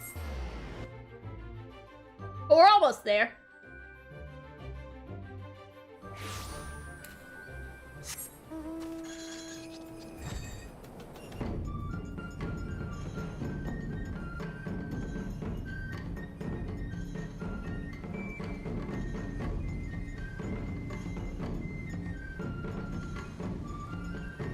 Up, rise! We managed to track down Miss Ellie just up ahead, while your friends watch over as we speak. Yet, no matter how many times we try to reach out to her, she refuses so much as answer. Needless to say, we considered physically incapacitating her, but that crate she's sitting on just isn't a makeshift chair. Right to the brim with the traitor spurn. One misstep and the consequences could be dire indeed. Your only hope, Nea, even under single-minded rage, surely the time we spent together must still count for something. You need not put yourself in undue danger. I only ask that you step forth where your voice may be heard and call out your friend's name. Beg you, Nea. Surely if anyone can convince this one to abandon her madness, it's you. I hate this stuff. One game's like, hey, do this thing in say mode, and I'm just like, but bruh.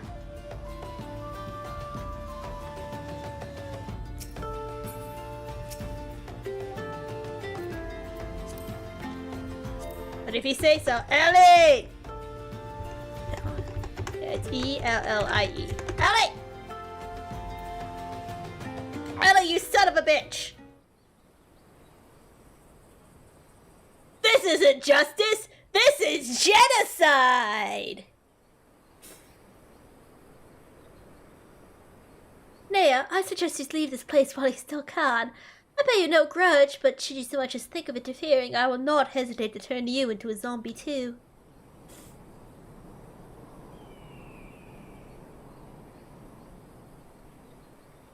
Those words you after all. Consider me disappointed.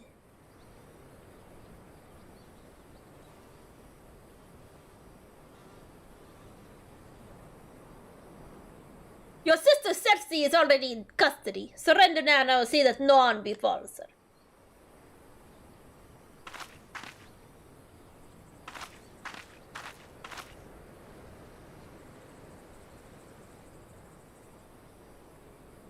How little you understand us, Inspector. Again, how can one born into a life of power and privilege ever hope to understand? Nessie and I have no family, no friends, no fortune, nothing. Two sisters against the world, their only quest for justice to give us meaning. Long ago we made a vow. Should the worst happen, I move my mic closer. Should the worst happen, our mission takes priority over all. Yes, even for our own wretched lives. You see now, anything I might have once had to lose, I lost long ago. Now stand down or suffer the same fate as the Uldan dogs you would now defend.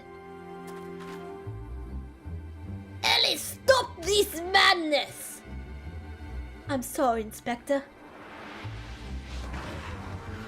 Yo, frickin' Zambones. It's the frickin' Zambonis. There's too many of them. Bro, it's fine. It's gonna let me spam my controller. All in a day's walk from man to... Oh, it didn't let me freaking... Oh, my controller is vibrating a lot.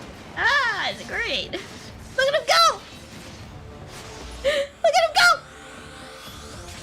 Ah! Look at him go! Look at him go! Look at him go! Yo! Yay! You look so happy.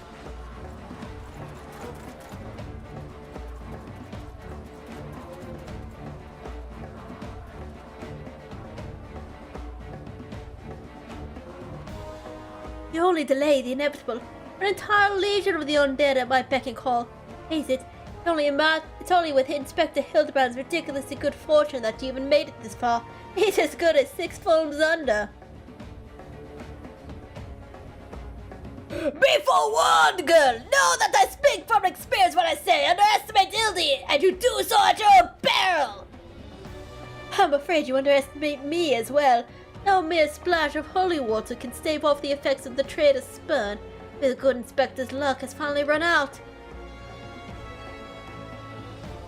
Those balls, so onto them! It's all I'm not looking at chances. Greg, was it?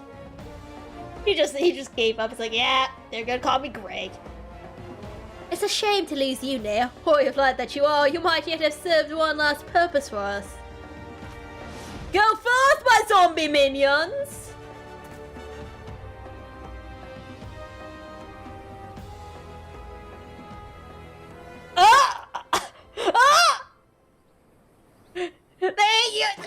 Your zombie minions ain't shit.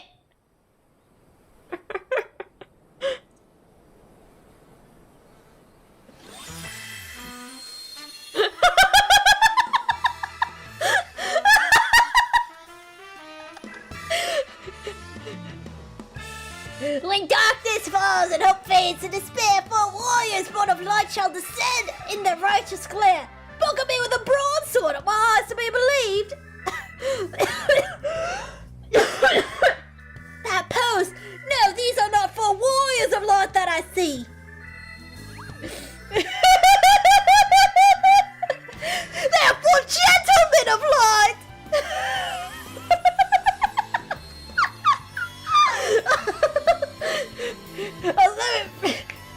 Let me break to surpass ver glare. Just so, my good man! Hildebrand, agent of inquiry, inspector extraordinaire, has made his triumphant return! Did you miss me? The son of a gun.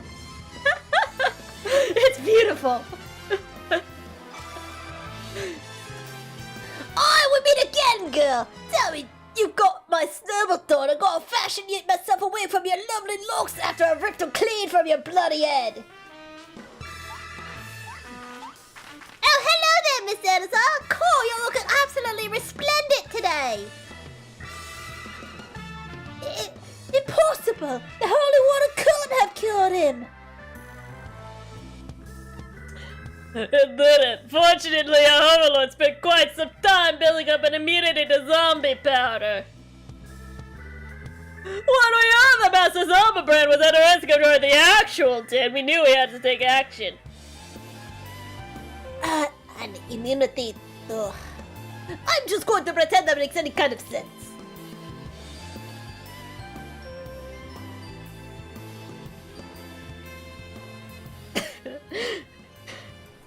God. The game is up, Miss Sally. Pray abandon this madness. Besides, plots of mass murder hardly suit a lady like yourself.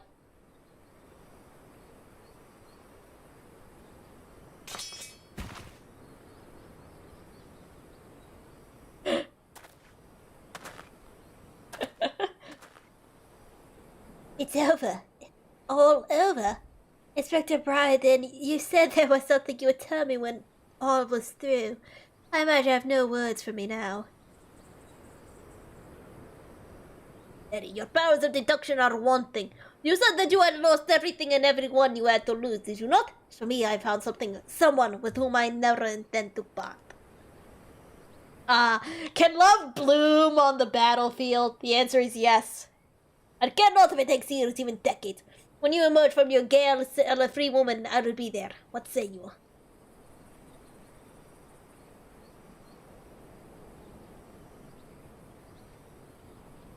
Love. Twoo love.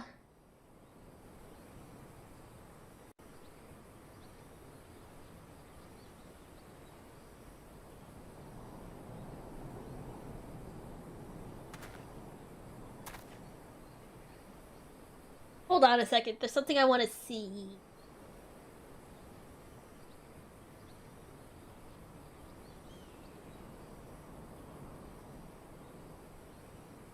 Okay, yeah, it was being cut off a little bit. Let me just... that.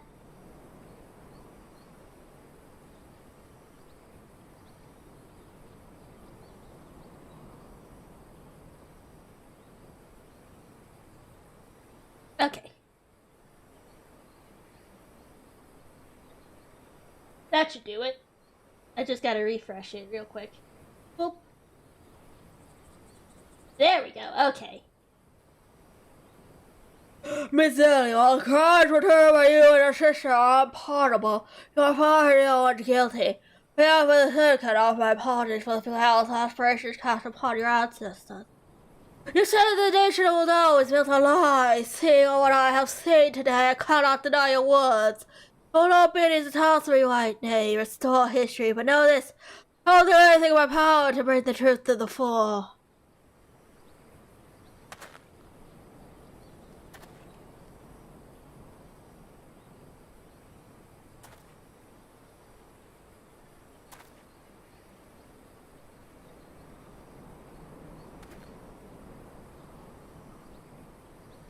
It's Greg.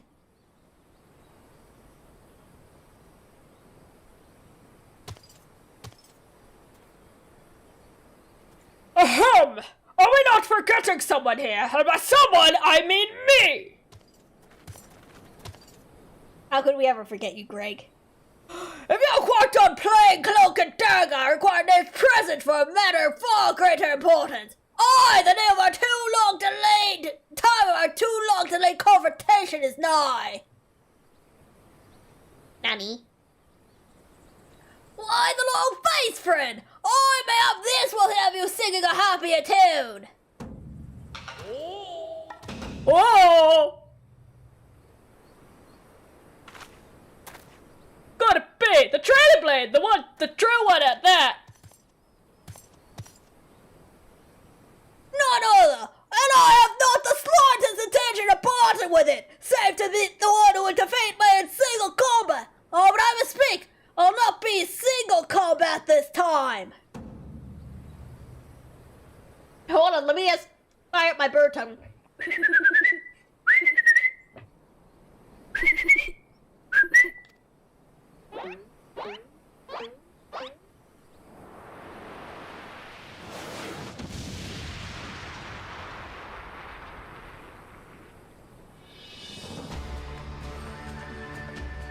It's like I'm playing the primal thing. Now that is a bird. That's a bird person. Don't be merciful. What is that abomination? Some new breed of void scent? Wow, rude. Abomination! Oh, thank you to address my companion with courtesy, girl. But 'twas the most curious thing. There I was, holding a crate full of crystals for Hildy's mother. Think about how much better things would be if my dear friend Enkidu were here. Then from a flash from the heavens, and next thing I knew, there she was. By the gods, makes perfect sense. Doubtless the crystals heard Greg's heartfelt plea, sounding forth his friend. Nay, no mere friend, but rather the primal Enkidu. And the world has now completely and utterly ceased to be bound by the laws of logic. But that's how it works, Reardon. Now, you may have bested me in the past, but facing the two of us together will not prove to be an easy task. And yet I will trust you not shirk for the challenge. I, Enkidu, and I shall await you in Amdapur Cape.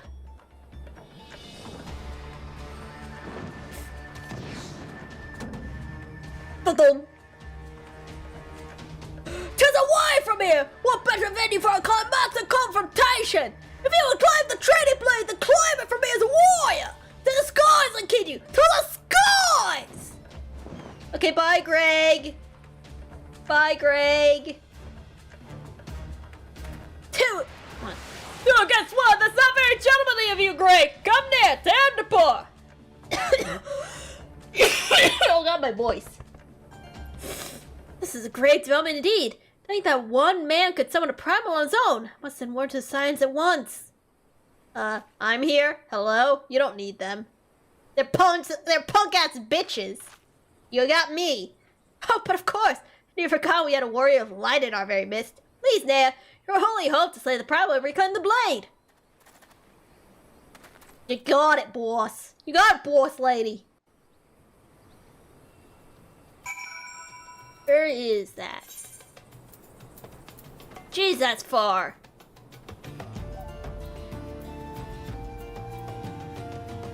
I'll go here then.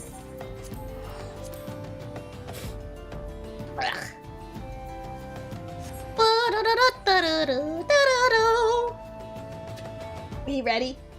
Are you ready? I completely forgot about this third raid. I completely forgot about it until recently.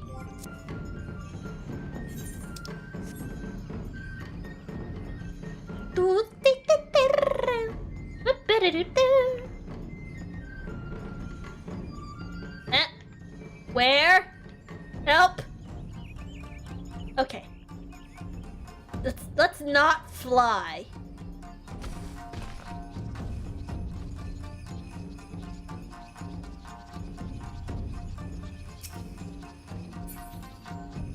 Here we go. Oh, yeah. Ahem! Is that you in there? Forgive me, I was right on Greg's trail when I encountered a subterranean curiosity that demanded my immediate attention. I'll be concluding my investigation forthwith, but in the meantime, might I trouble you to take Greg and his brother friend in my stead? Okay, whoops. Together we will reclaim the trading blade from the knave now. Oh yes, sir, just go ahead, I'll be along directly. Ready? You freaking ready? Where is it?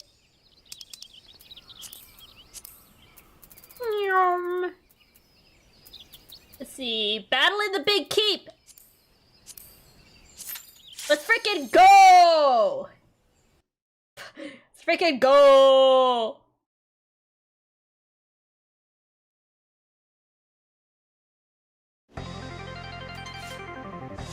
Fun. Now I gotta eat. You gotta eat.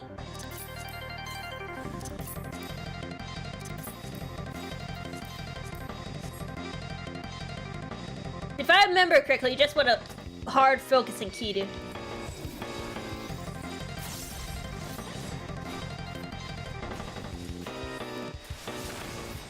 Frickin' rude.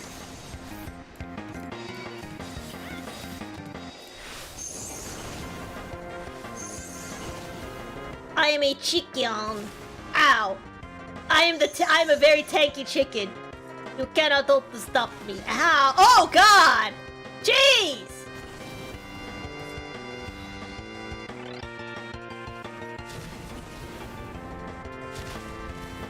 Come on! I gotta live!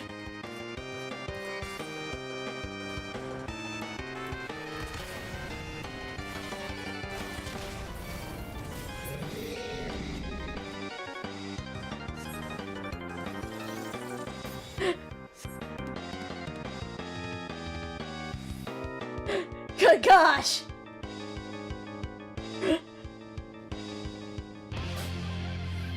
Oh, I forgot about the... Hold on a second. Oh, I forgot I had that thing on! Where is it? What? No, it's, Dog. Where is that?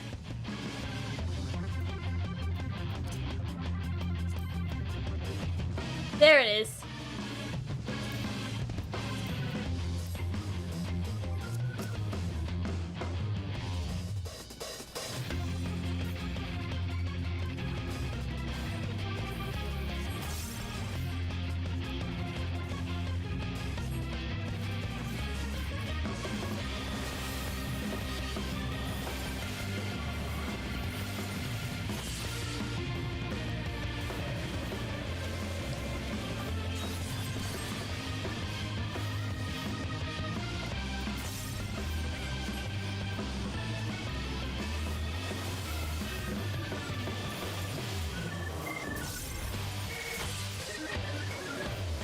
F to Gilgamesh.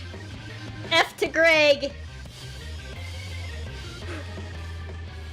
To think that my full complement of ours would avail me not!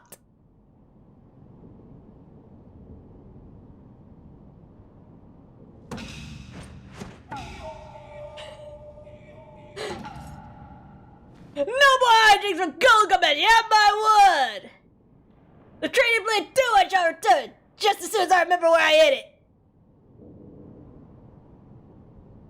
Anyway, I yield to your unparalleled presence! Oh, I didn't finish reading it.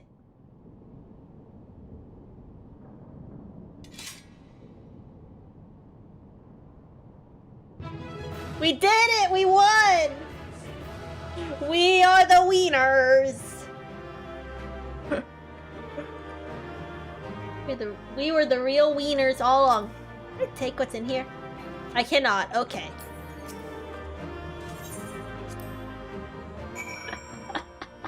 Man. 10.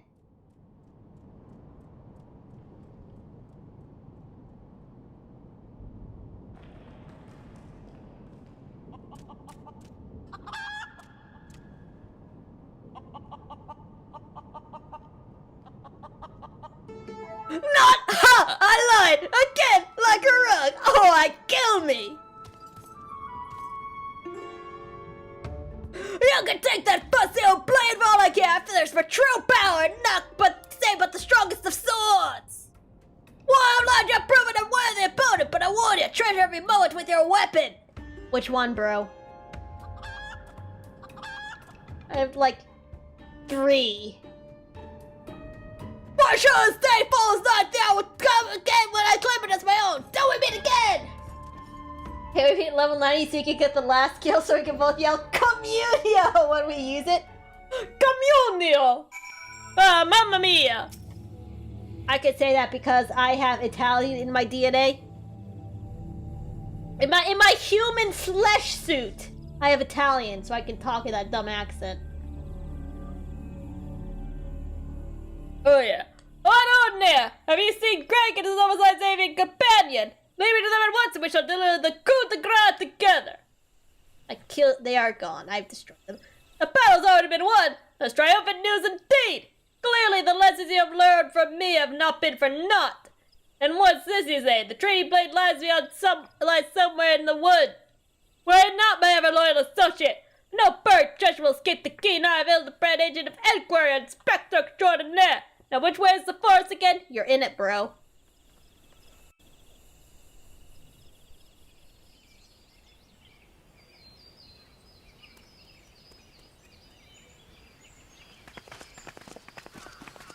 Yo, it's the squad. Nana, what news with the primal and the tree blade? Remarkable! I knew the Warrior of Light would emerge triumphant. Let's hope that Inspector Hildebrand enjoys similar success in finding the blade.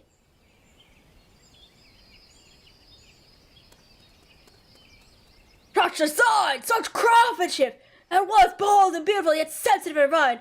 Can't believe I found the inspiration for my next masterpiece! Of course they're beautiful. Of course they're beautiful. They were the greatest treasures of lost Sildir.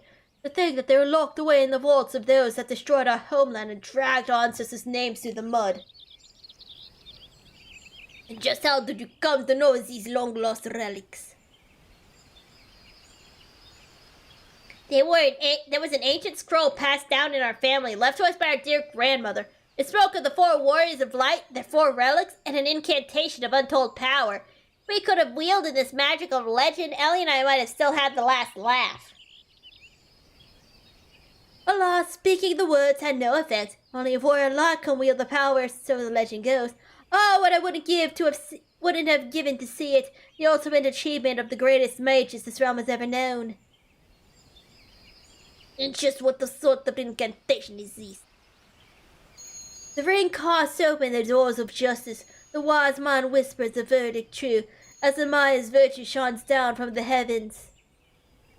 To complete the incantation, the Warrior of Light would then hold forth the treaty blade and speak. Blade in hand, I swear unto you. The legends differ as to what happens next, but all speak of a great holy radiance shining down from the heavens. Over here, my friends! Hildebrand, Agent of Inquiry, Inspector Extraordinary returns with tidings most triumphant! Yay! Oh, look at him!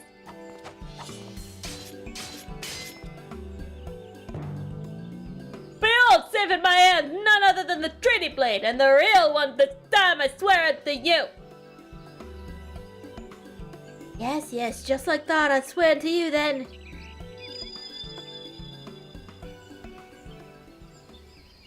My word! Whatever's this tingling sensation?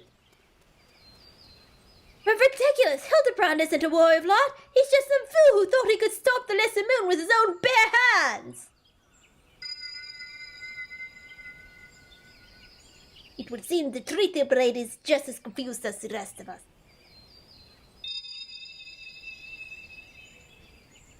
No, the light. Someone stop it! I would stand to see the legendary power of our forefathers wielded by this muscle-bound buffoon!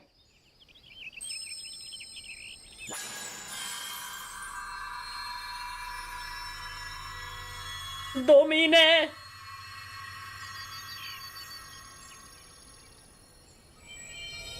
Oh! Ah! He's off! Gawara!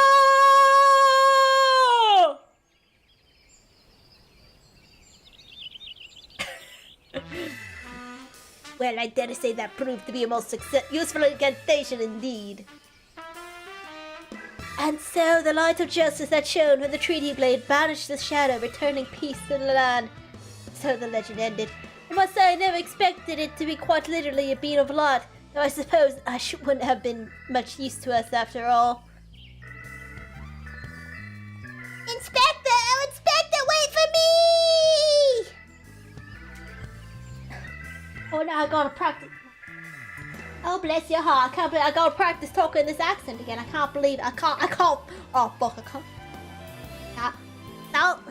Those balls, Hilly. First you almost died at your poor mother's feet, and now you fly off to God's nowhere without ever giving her a kiss goodbye.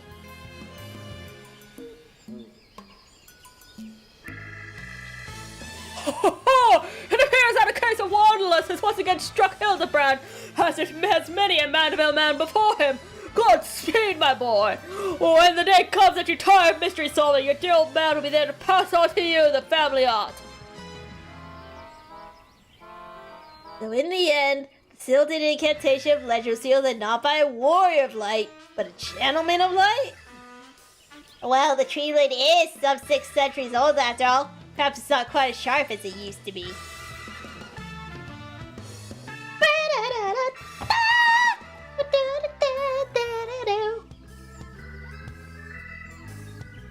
Magic that brought peace and happiness to the people of Belladia. It was every bit as beautiful as I imagined. I think I've seen it with my own eyes. It's nothing short of a dream come true. He bumbles and stumbles through yet another case, and still he manages to make a girl's dreams come true. Hildebrand just works. He just works. A gentleman to the end, this bloody bastard.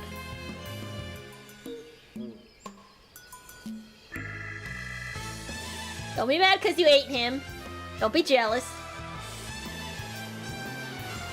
Oh! Houston, we have liquor!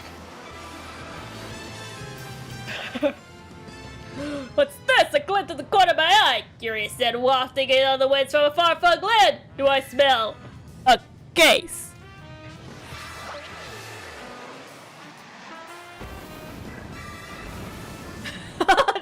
Why not for me, my friend? Forever the wrong one for sucker eye! Hildebrand shall be there till we meet again! Ah, there he goes. There he goes.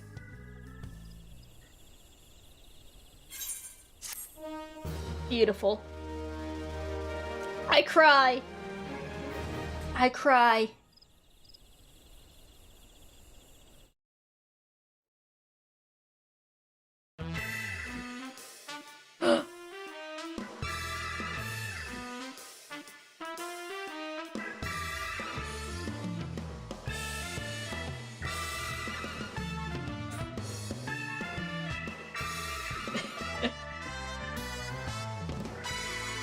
Beautiful.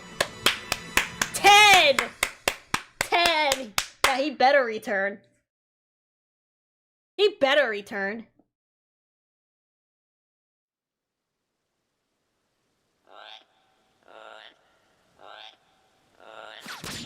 Ah! No, he's fucking dead. Let's go. Let's fucking go!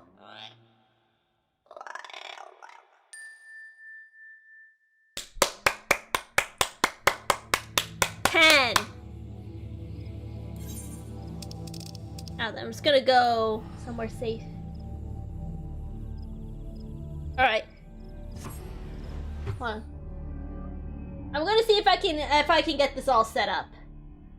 I'm gonna just enter 1 second. I'm gonna see if I can get this set up. And also, I'm gonna get me another cup of coffee. But I'm first gonna see if I can get what I'm thinking of doing set up.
Okay, I think I got it set up.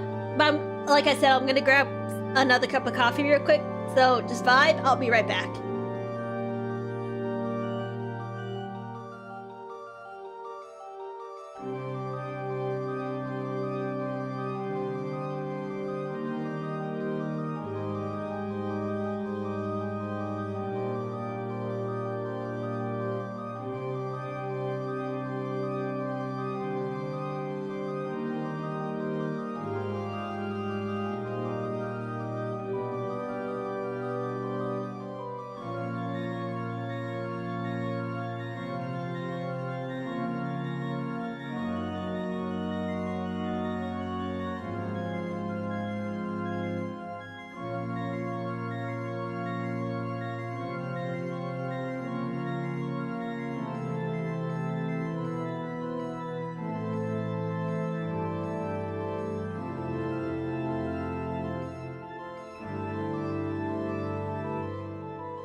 Okay, I'm back.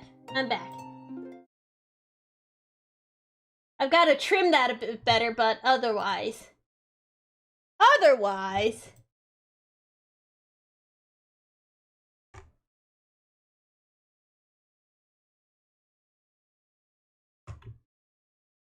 Yeah, right there is fine. Yeah, I think that's fine right there. That's probably not... Yeah, I think that's fine. Hold up. What? What?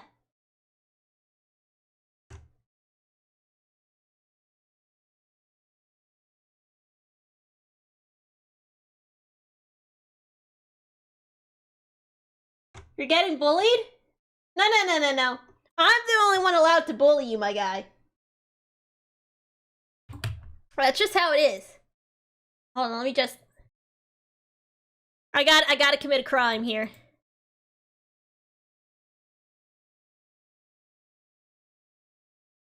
We'll turn all this down too, just so we can better hear that our guy. Okay. I can't believe it. Can't believe it. Anyway, where is this?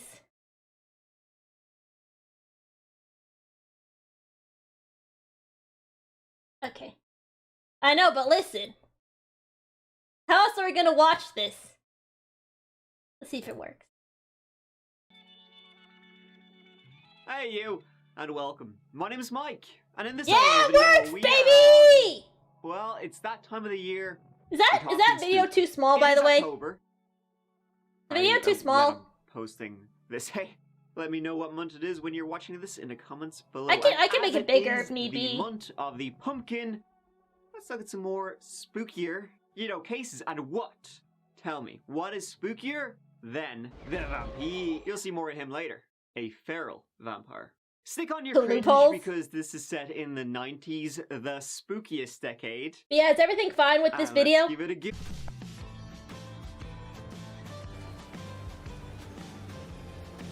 Looks good. I'm kind of worried about the VOD, but then again, people could just watch it full screen, I guess. I think it's just small because I have it on a smaller viewing device. Why anyway. am I not surprised? Oh yeah. To the city Now of we vibe. Eustace sits on a lake. Eustace. What are the odds? In central Florida, 45 minutes north of Orlando. Living there, Frick outta over here. 20,000 There's only one healer I So trust. we're not talking about today. We're talking about 90s, late 90s. Back then, there was less than 15,000 people living in Eustace. And what else was there really to do except fight gators? In all the lakes and shit that were in that place, and just generally embody Florida man. Well, there was one thing to do. Let me tell you, there was a spooky graveyard in Eustace called Greenwood Cemetery. I just said it was spooky, but was it spooky? You could say that. That just... Apparently, it's Oh, haunted. I forgot. Since the late 80s. Turn that off. The ghost of a woman has been seen. Ooh, and heard. Ooh, weeping over a grave. Whoa, a person crying in a graveyard? Never heard of that before. Some spooky shit did actually happen there. We'll get to that later. So let's do the meat and poppies. I suppose it's Halloween, so let's talk pumpkins and bats. Prepare yourself. I don't know. Prepare Let's talk about Mr. Feral. Vampire Lord to you, mortal. He's pretty cool. Okay, wait, hold on. This is loud. Hold up. This is wannabe interview with the vampire. Never knew. That's better. Until it ran out in a red gush. Reality, what we do in the shadows. I think we drink virgin blood because it sounds cool. Rod Farrell was born in the town of Murray, Kentucky. Population about the same Farming, as I'm not Eustace. playing In optimally. the I know spring this. of I don't 1980, plan on only it. Just like, child am I to doing it? teenagers Am I winning? themselves. That's His good dad enough for me. was soon out of there, off to join the military, and never really took part in his life. So his mother, 18-year-old Sandra Gibson, moved herself and himself in with her parents, where they would live off and on for years. Ow. With mother Sandra working as an exotic dancer and occasional sex worker. Now Rod would later say he was abused by his granddad, but never really been anything backing that up. As she was a young one herself, she dabbled, maybe stuck the baby toe in vampirism. To be honest, she never really stopped. Years later, when we will get to what we're gonna get to, when she was 35 years old, she was charged with trying to sleep with a 14-year-old boy as part of a vampiric ritual, right? Where they would drink each other's blood and bang. No, it never happened. She got arrested before. Coffee is still hot. We'll talk about that again later on. But she did plead guilty to that. So Rod was kind of screwed from the very get-go, really, to be fair. I mean, really, from a young age, believing in just mad shit. When Sandra's parents bought a house in Eustis, Florida... Oh, I should probably link this guy's, that's when I don't have to... over and back the roughly 800-mile journey between the two. It was in Eustis also that Rod, I just saw this. I don't know if I should have asked permissions, like, hey, can I share your videos on stream or not, but... And that's when the real trouble began. Heather was the daughter of Naomi, school volunteer, and Richard, a warehouse manager, younger by 2 years than her sister, Jennifer. Heather was a rebellious spirit. Some may say troubled, often fighting with her family over trivial shite, but when she met Rod, they fit together like pumpkin and spice. They met in school in Eustis and became close friends. But Rod would eventually move back. I actually don't know if Murray, this is like Kentucky, okay on a legal when Sandra broke up with her fella. And from there, but the Heather video kept does work, in so that's touch, often neat. running up large phone bills, which didn't really help family matters. But like, what do you think? Should I? Eventually, her parents stopped her basically from using the phone and calling Rod, which, according to I actually don't know if this is Heather's okay. older sister Jennifer, I'm kind of made worried her, about now, so quote, very just hide. angry. By this stage, though, Close Heather the video, but we can just keep listening to the audio, I guess. Oh wait, forgot. I'm dumb. Hold up.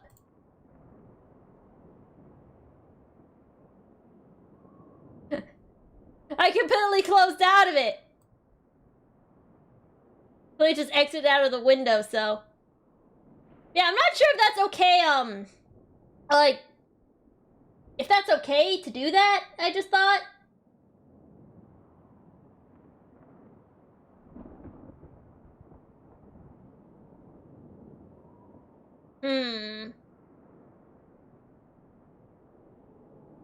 Not like I have media share.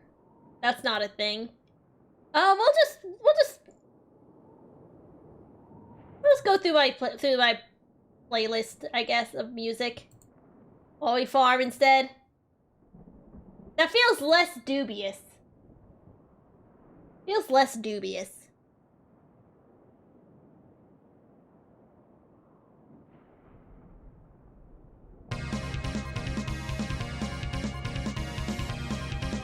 That just feels less dubious.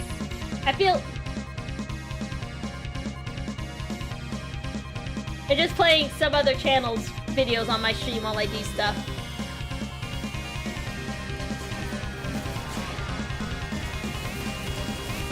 I'll have to change the title.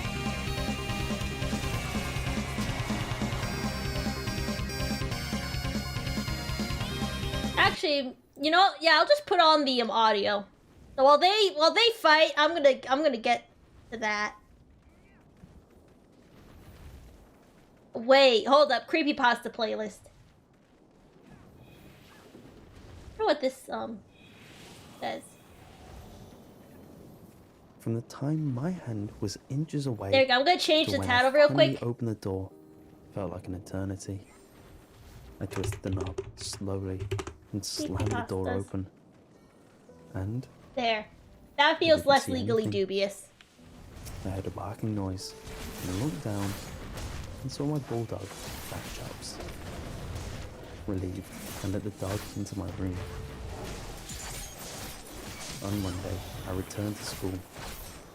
My school is a charter school that has a dress code, and on that particular day, I received a detention for forgetting to wear my belt.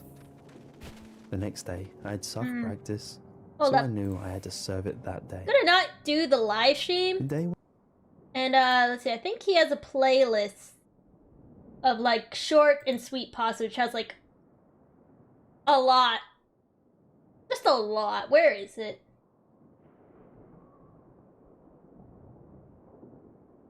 No. There's it. Short but sweet. We'll shuffle it too.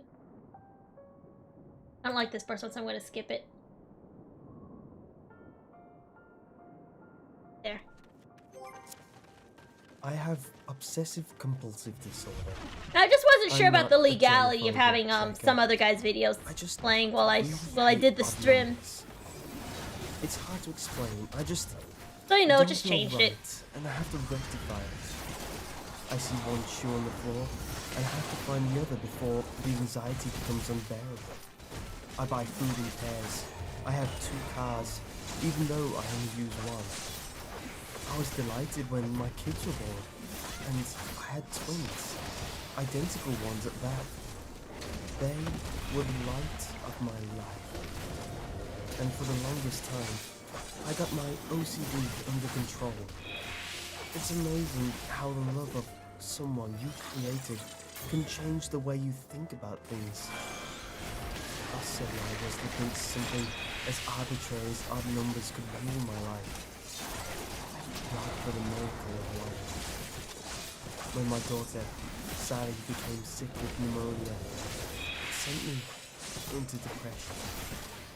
I watched as my sweet little child withered away. I sat in a chair next to her bed when the nurse came along and pulled a sheet over her face. Looking at the linen pulled taut over my daughter's face. My Nah, leg son. started jittering. Daddy. A cold sweat gathered on my brow.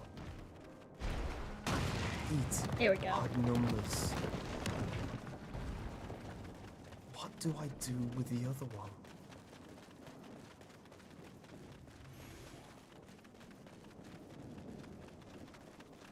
Well, that was short. The year was 1991. I can still remember walking through the school parking lot on that fateful day. I just pulled up and parked my car in the second to last spot down the line of the other Tancred! parked cars. There you go, Tancred. As I exited my vehicle, my you go. immediate attention was drawn to the school's field. It quickly shifted to a little boy. His little blue hooded jacket fluttered in the wind as he ran to the playground about 25 meters from the field. In the center of the open concrete of the I never feel. parking lot, I rarely The use dark that colored leap forward van because I had just just don't pulled feel up. confident with it. It's like, But it am wasn't I a actually proper facing the right parking direction? spot. I don't know. I remember it being parked over top of a hopscotch outline. I froze in my tracks when I saw a man dressed in a really low quality bear suit emerge from the van. This was obviously out of the ordinary. The school's field didn't have a big game or anything scheduled that day to the best of my prior knowledge.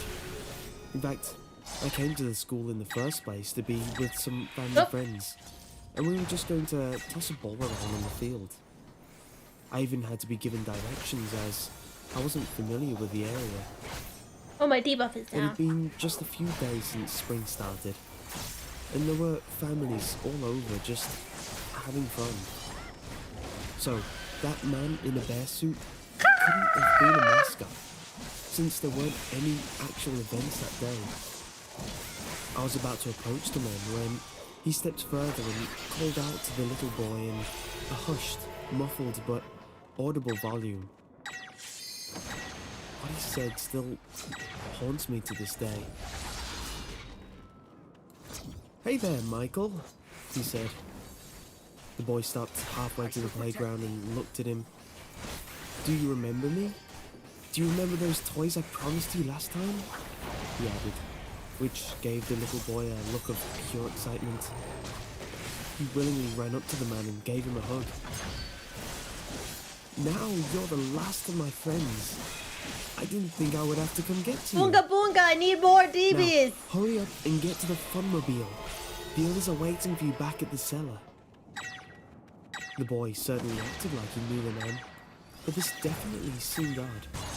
And all I was Frickin' thinking Tibet. about in that moment was the story of Adam Walsh, the boy who was abducted from a Sears department store many years before. That boy's fate was decapitation.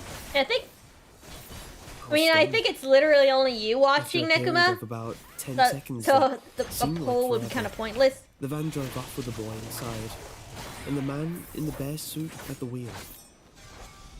I quickly got into my car and tried to follow the van, but that was a huge mistake. Oh, Lord! Like I mentioned, I didn't know the area at all. After a series of sharp turns and I long am the streets, real I lost the wiener. van. Yes. I didn't know how to won. get back to the school. I punched 911 into my mobile phone and tried to explain to the operator what I'd seen. I was immediately surprised at the amateur response she gave me. "We don't appreciate prank calls. Please keep the lines open for real emergencies," she said as she chuckled and then hung up. I didn't know what to do.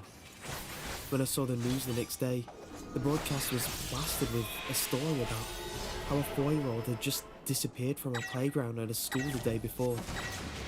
There were hundreds of people apparently helping to search What? for him. The funny thing is, How did I die? I tried to call in tips at first, How did I die? but I didn't even have the mind in the moment to remember the license How did it get plate. burned? So I had nothing. I had witnessed the boy go willingly into a How dog did it farm get with a man burned? dressed in a bear suit. This didn't help when the parents kept reiterating that their son would never just go with a stranger, or even somebody they knew without asking them first. How did it I knew this to happen? be untrue. And I've always worried that the boy's fate ended up being much worse than that of Adam Walsh's. How did it get His name burned? was Michael Dunahee. And Michael, I'm so sorry I couldn't do anything to save you.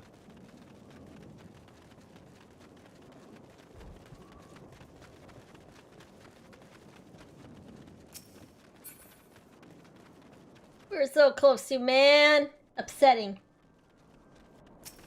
About a year ago, I realized that I was extremely lonely.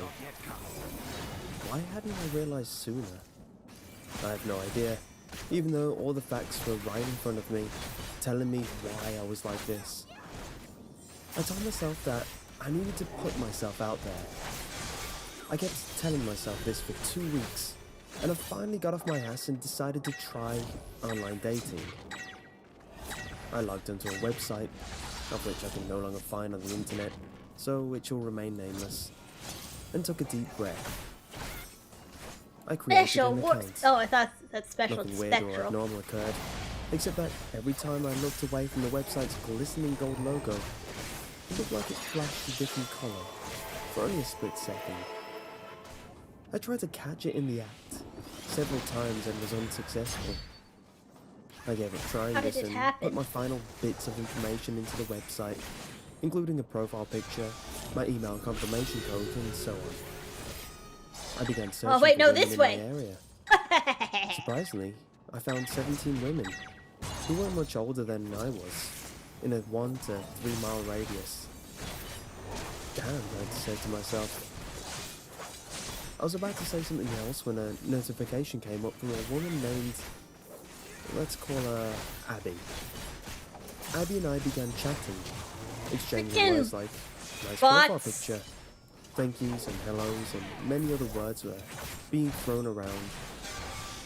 I noticed that she was Frickin' almost within stinky walking stinkies. distance of my apartment, living about 6 blocks down.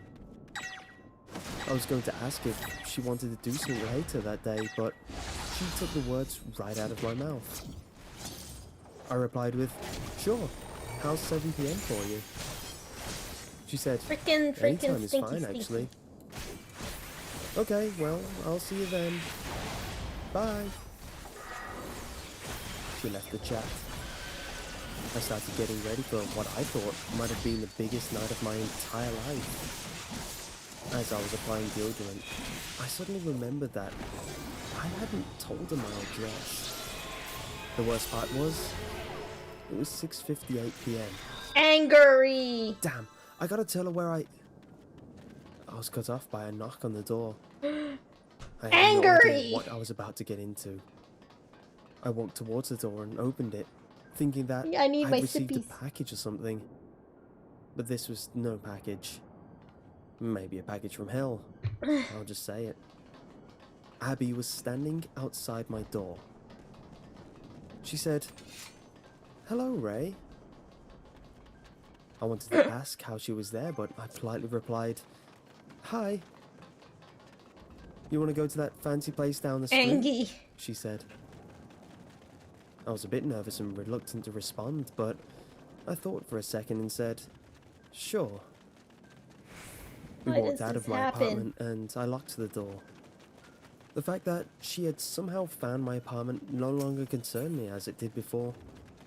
What was important was that she was here and I wasn't lonely anymore. We walked to the restaurant, we stayed and talked for about This 2.5 stinking hours. spectral thief! We ate excellent food and were treated fairly. She wanted to come back to my apartment. And of course, we all know what that means. Why?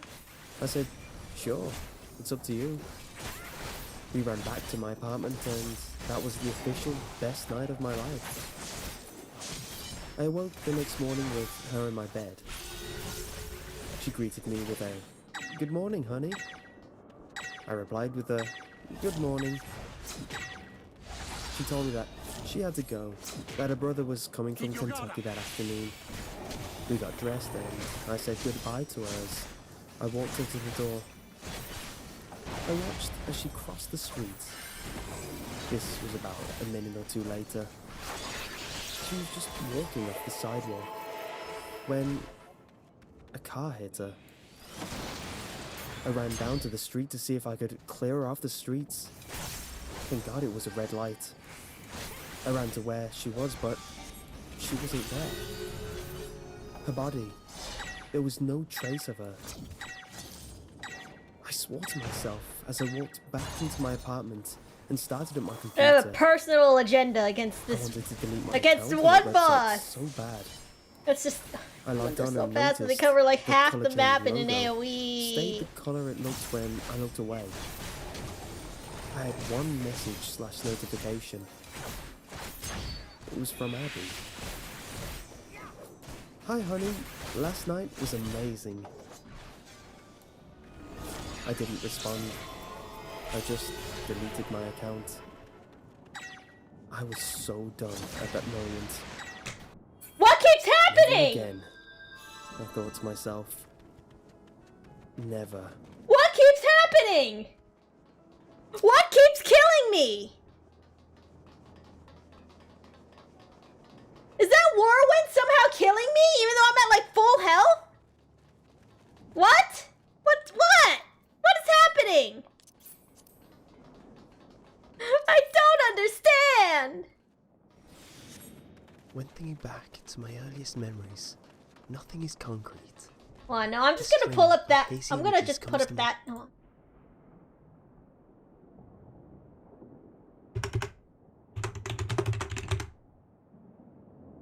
That. Back. About a year ago, Silence.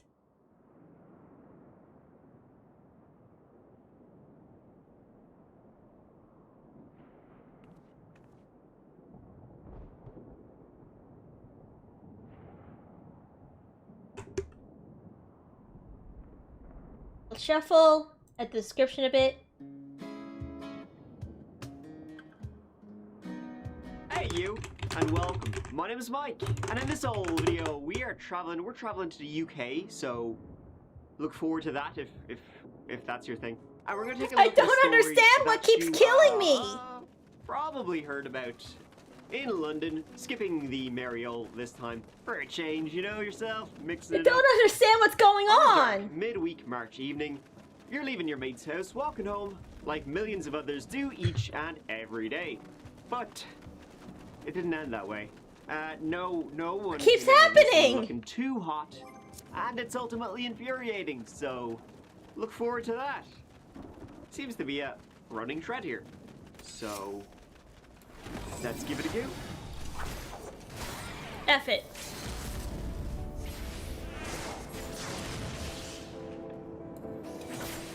God, the lip breaks are so freaking pathetic.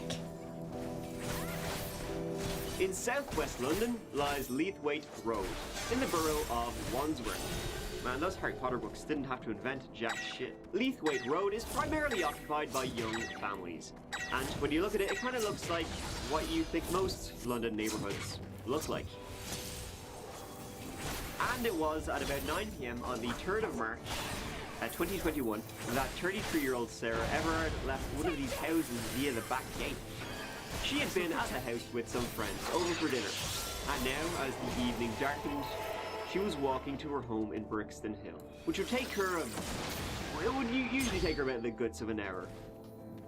And though late enough as winter still had its claws out, Wandsworth was statistically one of the safer areas in London. From Leithwaite Road, she walked to Poinders Road, crossing Clapham Common. As she walked, she spoke to her boyfriend, Josh, on the phone for about 15 minutes, with the call ending at Hey, you better roughly hear me, Ariane. I'm 9:28 freaking dying PM. here. And after that, she disappeared. Sarah Everard worked as a marketing executive, growing up in the northern city of York, the youngest of 3. Her dad worked as a professor at York University, and her mother worked in charity industry, some of them. She would attend Fulford School, where, you know, the headmaster, he would say she was smart, and she was well liked by the other people who attended it with her. She would go on to study human geography at Durham University, studying things like climate change Ariane, and economic, thank social, you, and Ariane. political geography. I'm no longer freaking dying. And then when she finished up that in 2008, she moved all the way down south to London to work as a marketing account manager. Ending up in Brixton, a pretty popular place for young professionals. She would work for various public relations and marketing agencies, before ending up at a digital media agency in Holborn. A new job she had just started in February 2021.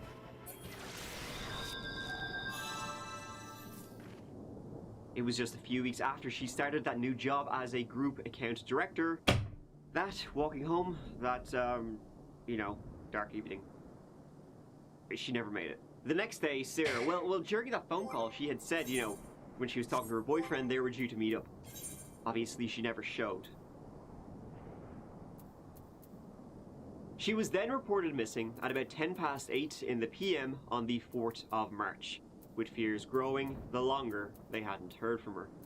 The very next day, on the 5th of March, the case was escalated. I don't want to do and this, run this specialist trust crime unit became anymore. involved in the investigation and the search. And so the search for clues began. I don't want to focusing run on the this parts she trust crossed through anymore. For a while. Clapham Common, and the avenues she may have gone down.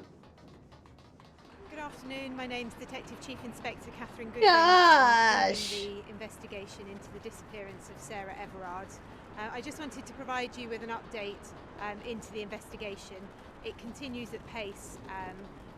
We are currently knocking on doors. We've spoken to over 750 different people. and I run visited. every We MSQ with the continue, trust, except for the ones where you just can't do a trust. Thing is, this is the most trouble I'm having with this. Every line of inquiry that comes out of that. This is the most trouble I'm having with this dungeon. With any trust, really. I appeal for people to come forward with more CCTV, particularly anyone with a dash cam, for example, delivery drivers who may have been driving along Poinders Road on the Wednesday at around, last Wednesday at around 9:30 at night. The evidence that you have on your dash cam could be absolutely vital. Yeah, as soon as they introduce trust, it's like, I am skipping that DPS queue, I am running trusts. So what started out as, the police believing she didn't come to foul play any harm. The days went by. Think about that one again. Right, and so then they started looking into all the CCTV they could, and this was made easier because remember, this is early 2021. COVID lockdowns, regulations, they were still pretty tight.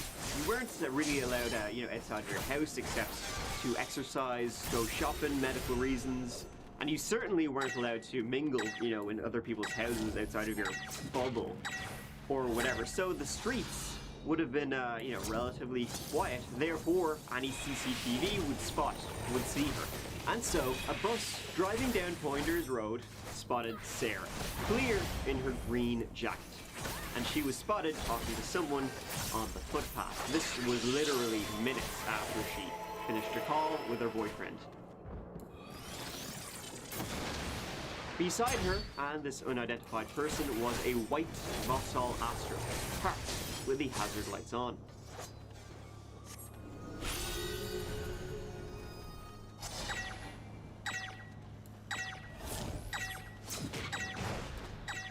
Now, the police learned of people, who lived along the route Sarah would take home, and they, a good few of them had like ring cameras and Nest cameras, doorbell cameras, all that kind of shit, right? And so she wasn't seen anyway on any of them, so they knew she never made it any further than this point.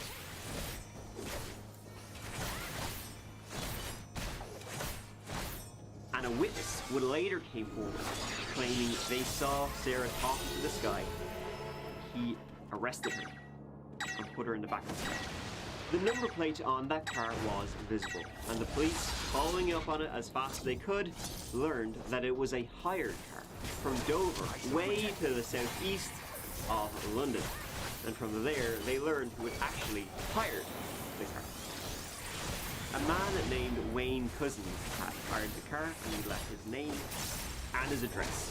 Now, who was he? He was a police officer, and he was arrested in connection with the disappearance of Sarah on the 9th of March.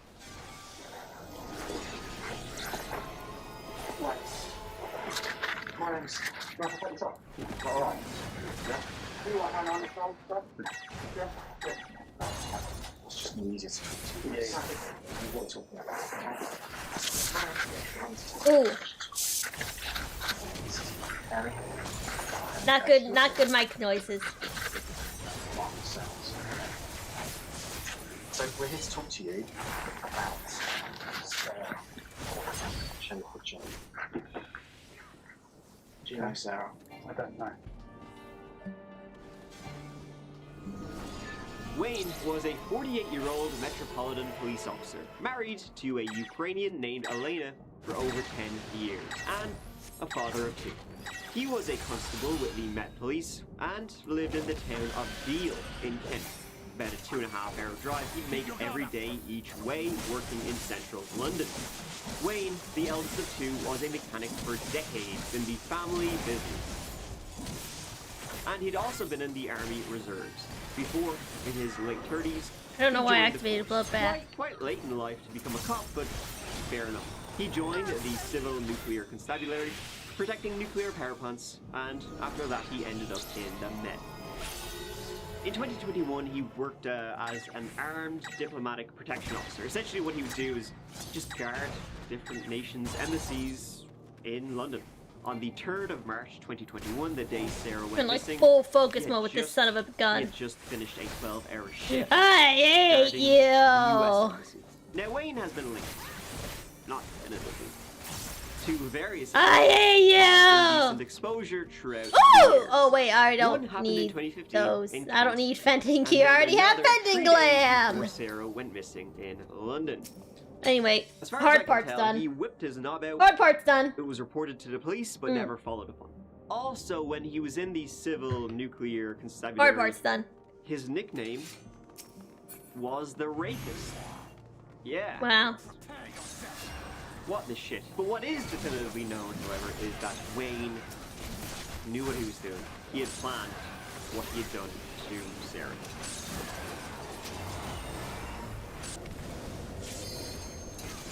On the 28th of February, Wayne booked a white Vauxhall Astra from a firm in Dover, Kent. He did this using his personal details. He also bought a roll of self-adhesive carbon protector on Amazon, along with a handcuffed key. On the 2nd of March at 7 PM, he begins a 12-hour shift guarding the American Embassy in London, finishing up at 7 AM on the 3rd of March, after which he drives back home to Kent. He then picked up the hired car at Deal and began to drive back into London. Sarah, while he was driving back into London, she went and bought a bottle of wine on her way to a friend's house and headed in.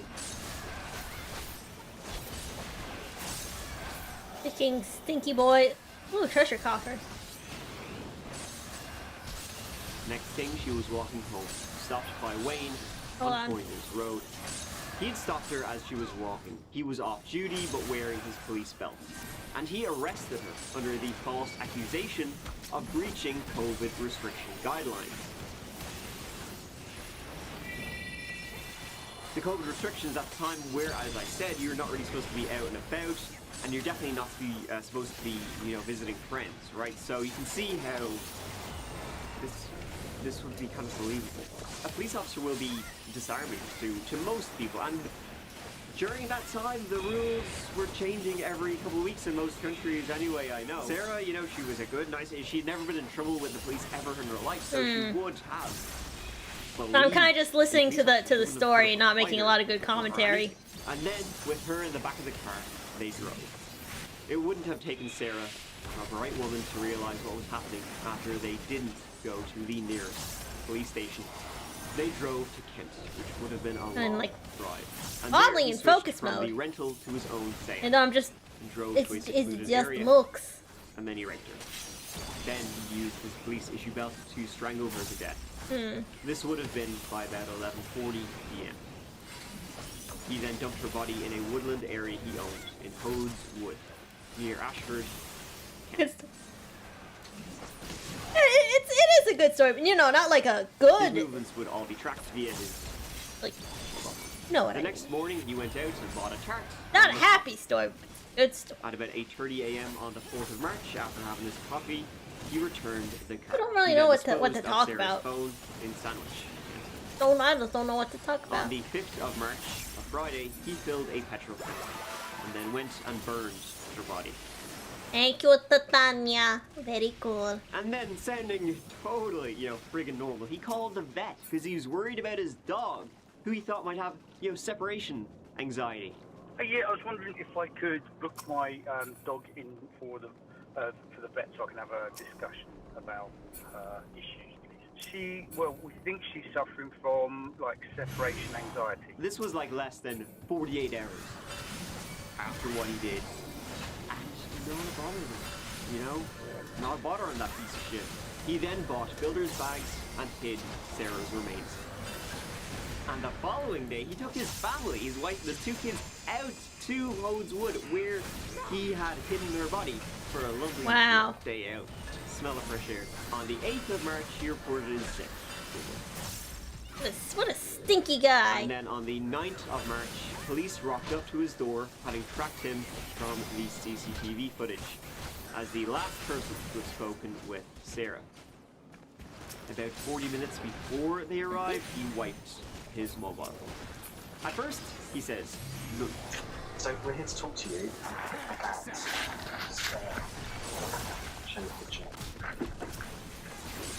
Do you know Sarah? I don't know. Okay.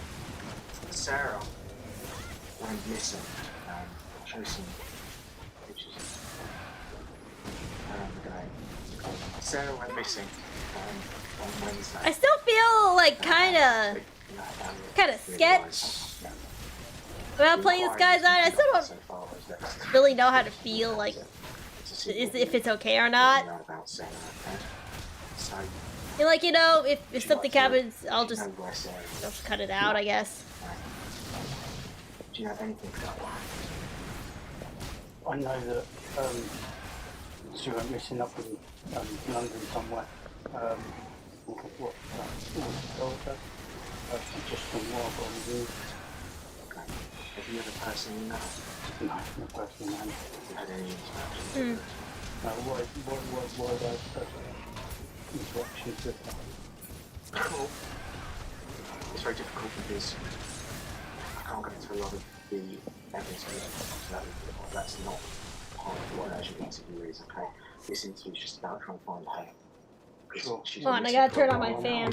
Sat in handcuffs and well, I know her.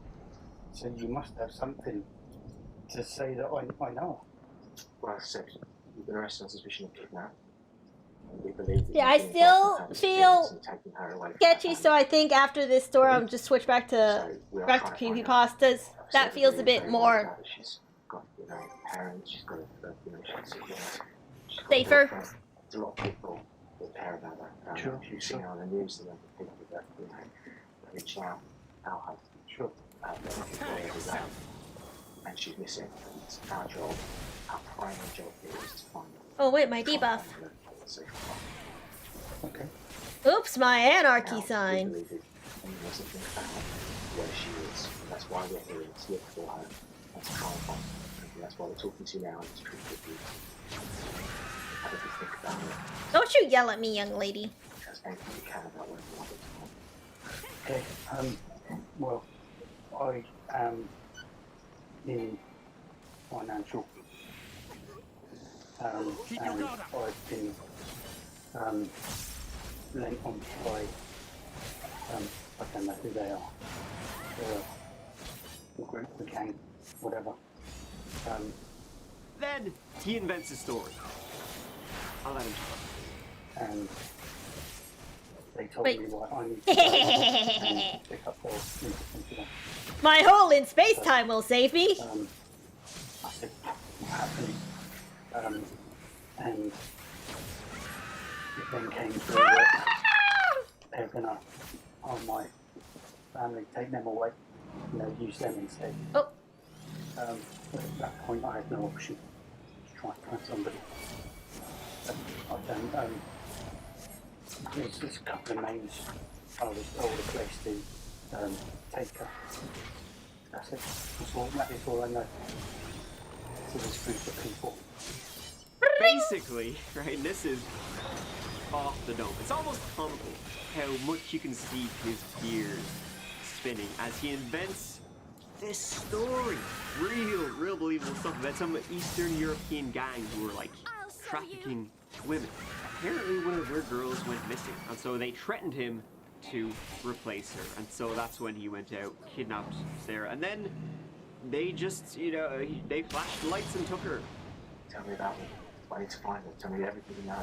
Okay, there was a white Sprinter van.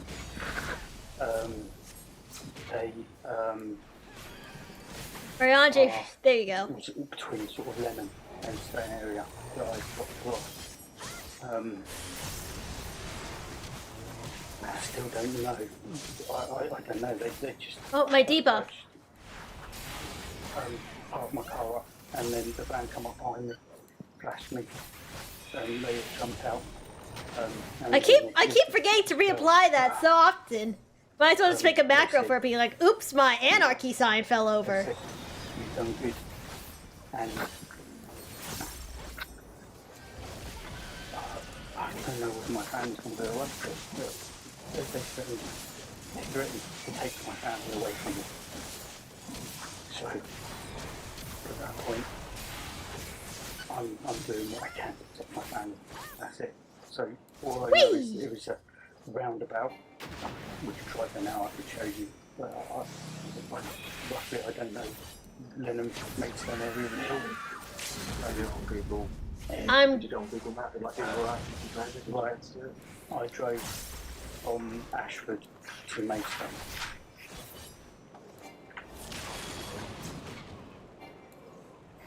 You freaking mind. Thank you. There's a roundabout that breaks up, I guess. So this is the first big roundabout. Wait. Yes, okay. One piece.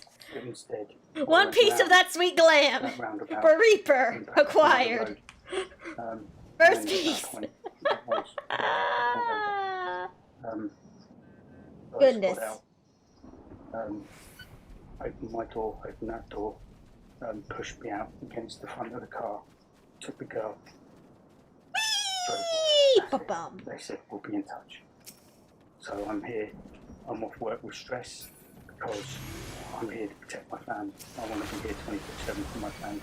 They come from my family. I've got nothing myself. I've got no choice. Go back to the root in a minute, alright? But how do we contact you? I tried to tell one of their call girls. So she's told them, and they got them. How do they contact you? how is it they've been constantly I also keep forgetting about just Soul's. tell me, What was that? okay, Soul Cell? bring Soul it. Cell? So, Soul. first and down close to I keep forgetting about that. Okay, so I turned up. I've got no, And how it's an no instant phone number, cast and outside of I've got no battle. phone number. They're obviously outside watching, following. I just, honestly, how they tell you to So do it's not that? letting me cast it now. How is it they're moving in those directions? Yes, they'll come outside. Oh, I don't have it here. And then they'll say, Well, "Right, fair you're enough. being posted Understandable. Have a at great this day. time, or you're going to be an asterisk at this time." That's it. There's no links, no telephone numbers. I'm completely on my own, but at the same time being threatened. It had Romanian flags on the ground. Now, obviously, I keep I'll say forgetting anyway, it the police exists. did follow up I think on I've played this, Reaper so much without it that and I they just found it to be forget. as believable as you do.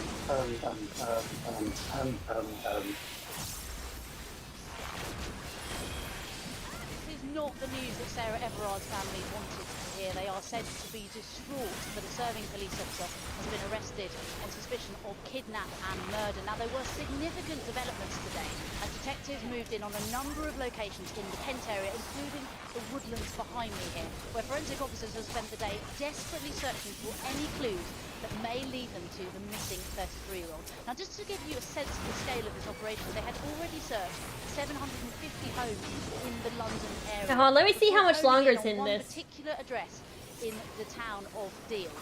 Okay, there's like 5 minutes left in that. It was the next day, in the early evening, that Sarah was found. This evening, detectives and search teams investigating Sarah's disappearance have found, very sadly, what appears to be human remains. Wayne was then charged with her murder. He would later plead guilty to kidnap, rape, and murder. Seems he tried to self-harm in his cell. You've seen what marks on his forehead. I think he tried to bash his own skull in. Weird. He was taken to the hospital though and later released. It was in late September 2021 that the sentencing hearing began. On the 30th of September, Wayne Couzens was given a whole life sentence. That's life without parole. You will never be a free man again. I shall protect This case was news around the globe. You know, there's a big outcry about women's safety, as there should be. A frustration for women everywhere that the burden has been placed on us to stay safe, rather than compelling men to change their behavior. Her murder sparking a movement, a collective sense of grief, fear, and anger in women around the world. When you look into it, the numbers are frankly shocking, and it was hoped that this would then lead to, you know, never again. After Sarah's disappearance, police knocked on doors in the area, telling women to stay home for their safety, which is anger-inducing.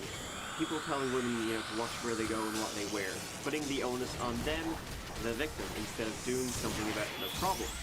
Pretty gross. Happens all the time instead of, you know, the actual problem.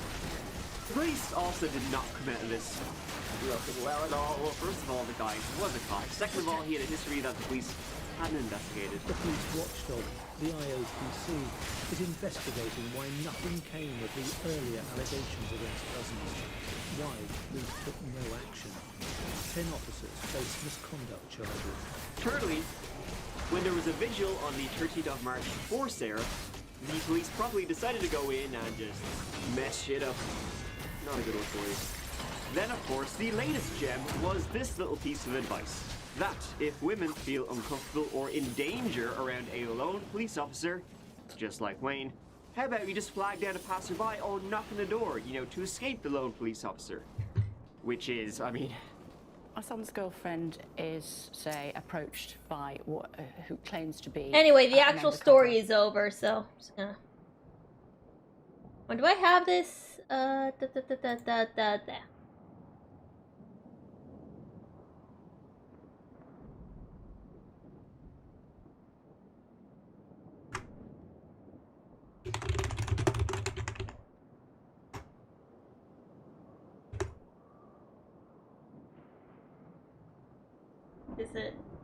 before I enter.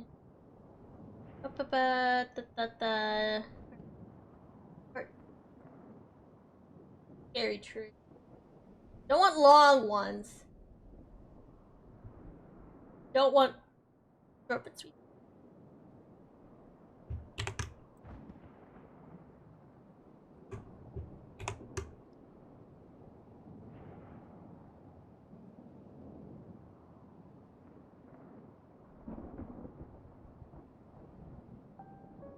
Okay.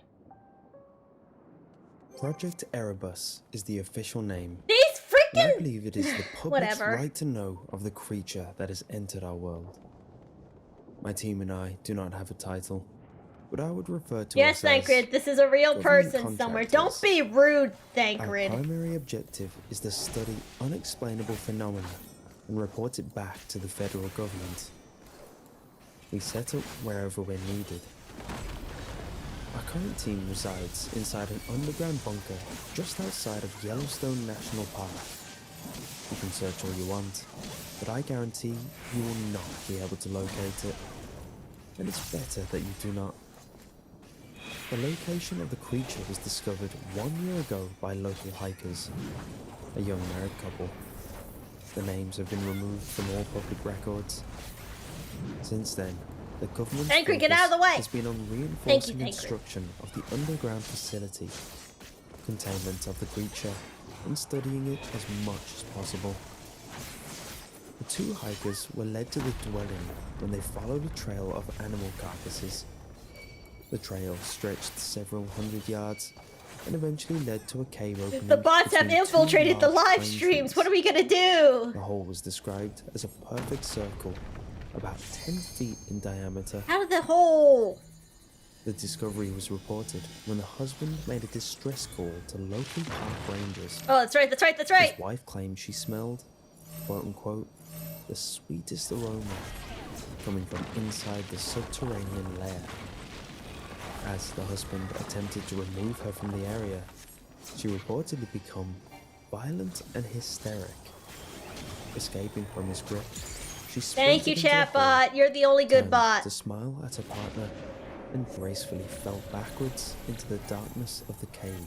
Just a The bit husband berserk. reportedly ran forward. Just a we and we heard do his a little wife's bit of body hit berserking. the cave floor after a few moments. There was a 40-foot drop. When are in we the gonna cave's get a opening. berserker class, Queen? The I guess husband that's stated warrior. He heard the sound of hoarse laughter coming from the cave below. The woman's remains were never located. When the feds were notified, we were called in to help with the containment. We received an initial briefing that depicted a horrifying creature Fell in the hole. dwelling in the cave. Thus began construction of the bunker and containment process. The creature we've been dealing with is far more sinister in nature than anything I've ever seen or studied. My only solid conclusion is that the being is otherworldly. Whatever it is invisible to all video recordings, both digital and film. The live footage shows the cave is completely empty and all recorded files are corrupted. We are unable to study it from a distance. Containing the beast was nearly impossible. We eventually trapped it by sealing the entrance the aforementioned hiker fell in. Our team then drilled our own opening and barricaded it with a steel blast door. There are only a few humans who have seen it with a naked eye. A retired captain known as Walsh was the first. It was my first day on Project Erebus when we lost him. Equipped with his 9mm sidearm, Walsh entered the cave around 6 a.m. on Monday morning, and the massive would you do steel this to door me? was quickly shut behind him. He immediately began to complain of the heat, claiming the temperature Can't was believe you would do unbearable. this to me, my guy. The facility's thermometer Yeah, showed is the cave audio at only right? Is 55 nothing's Fahrenheit. like overpowering the His other, is complaints it? of the heat were followed by several minutes of silence.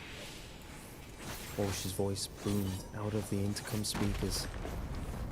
That's Let it. us out. Wait, no. How can you people be so blind? Looking Oh, at well. the monitor, We saw nothing but an empty cave. Your way just a little bit more. Walsh could obviously see something.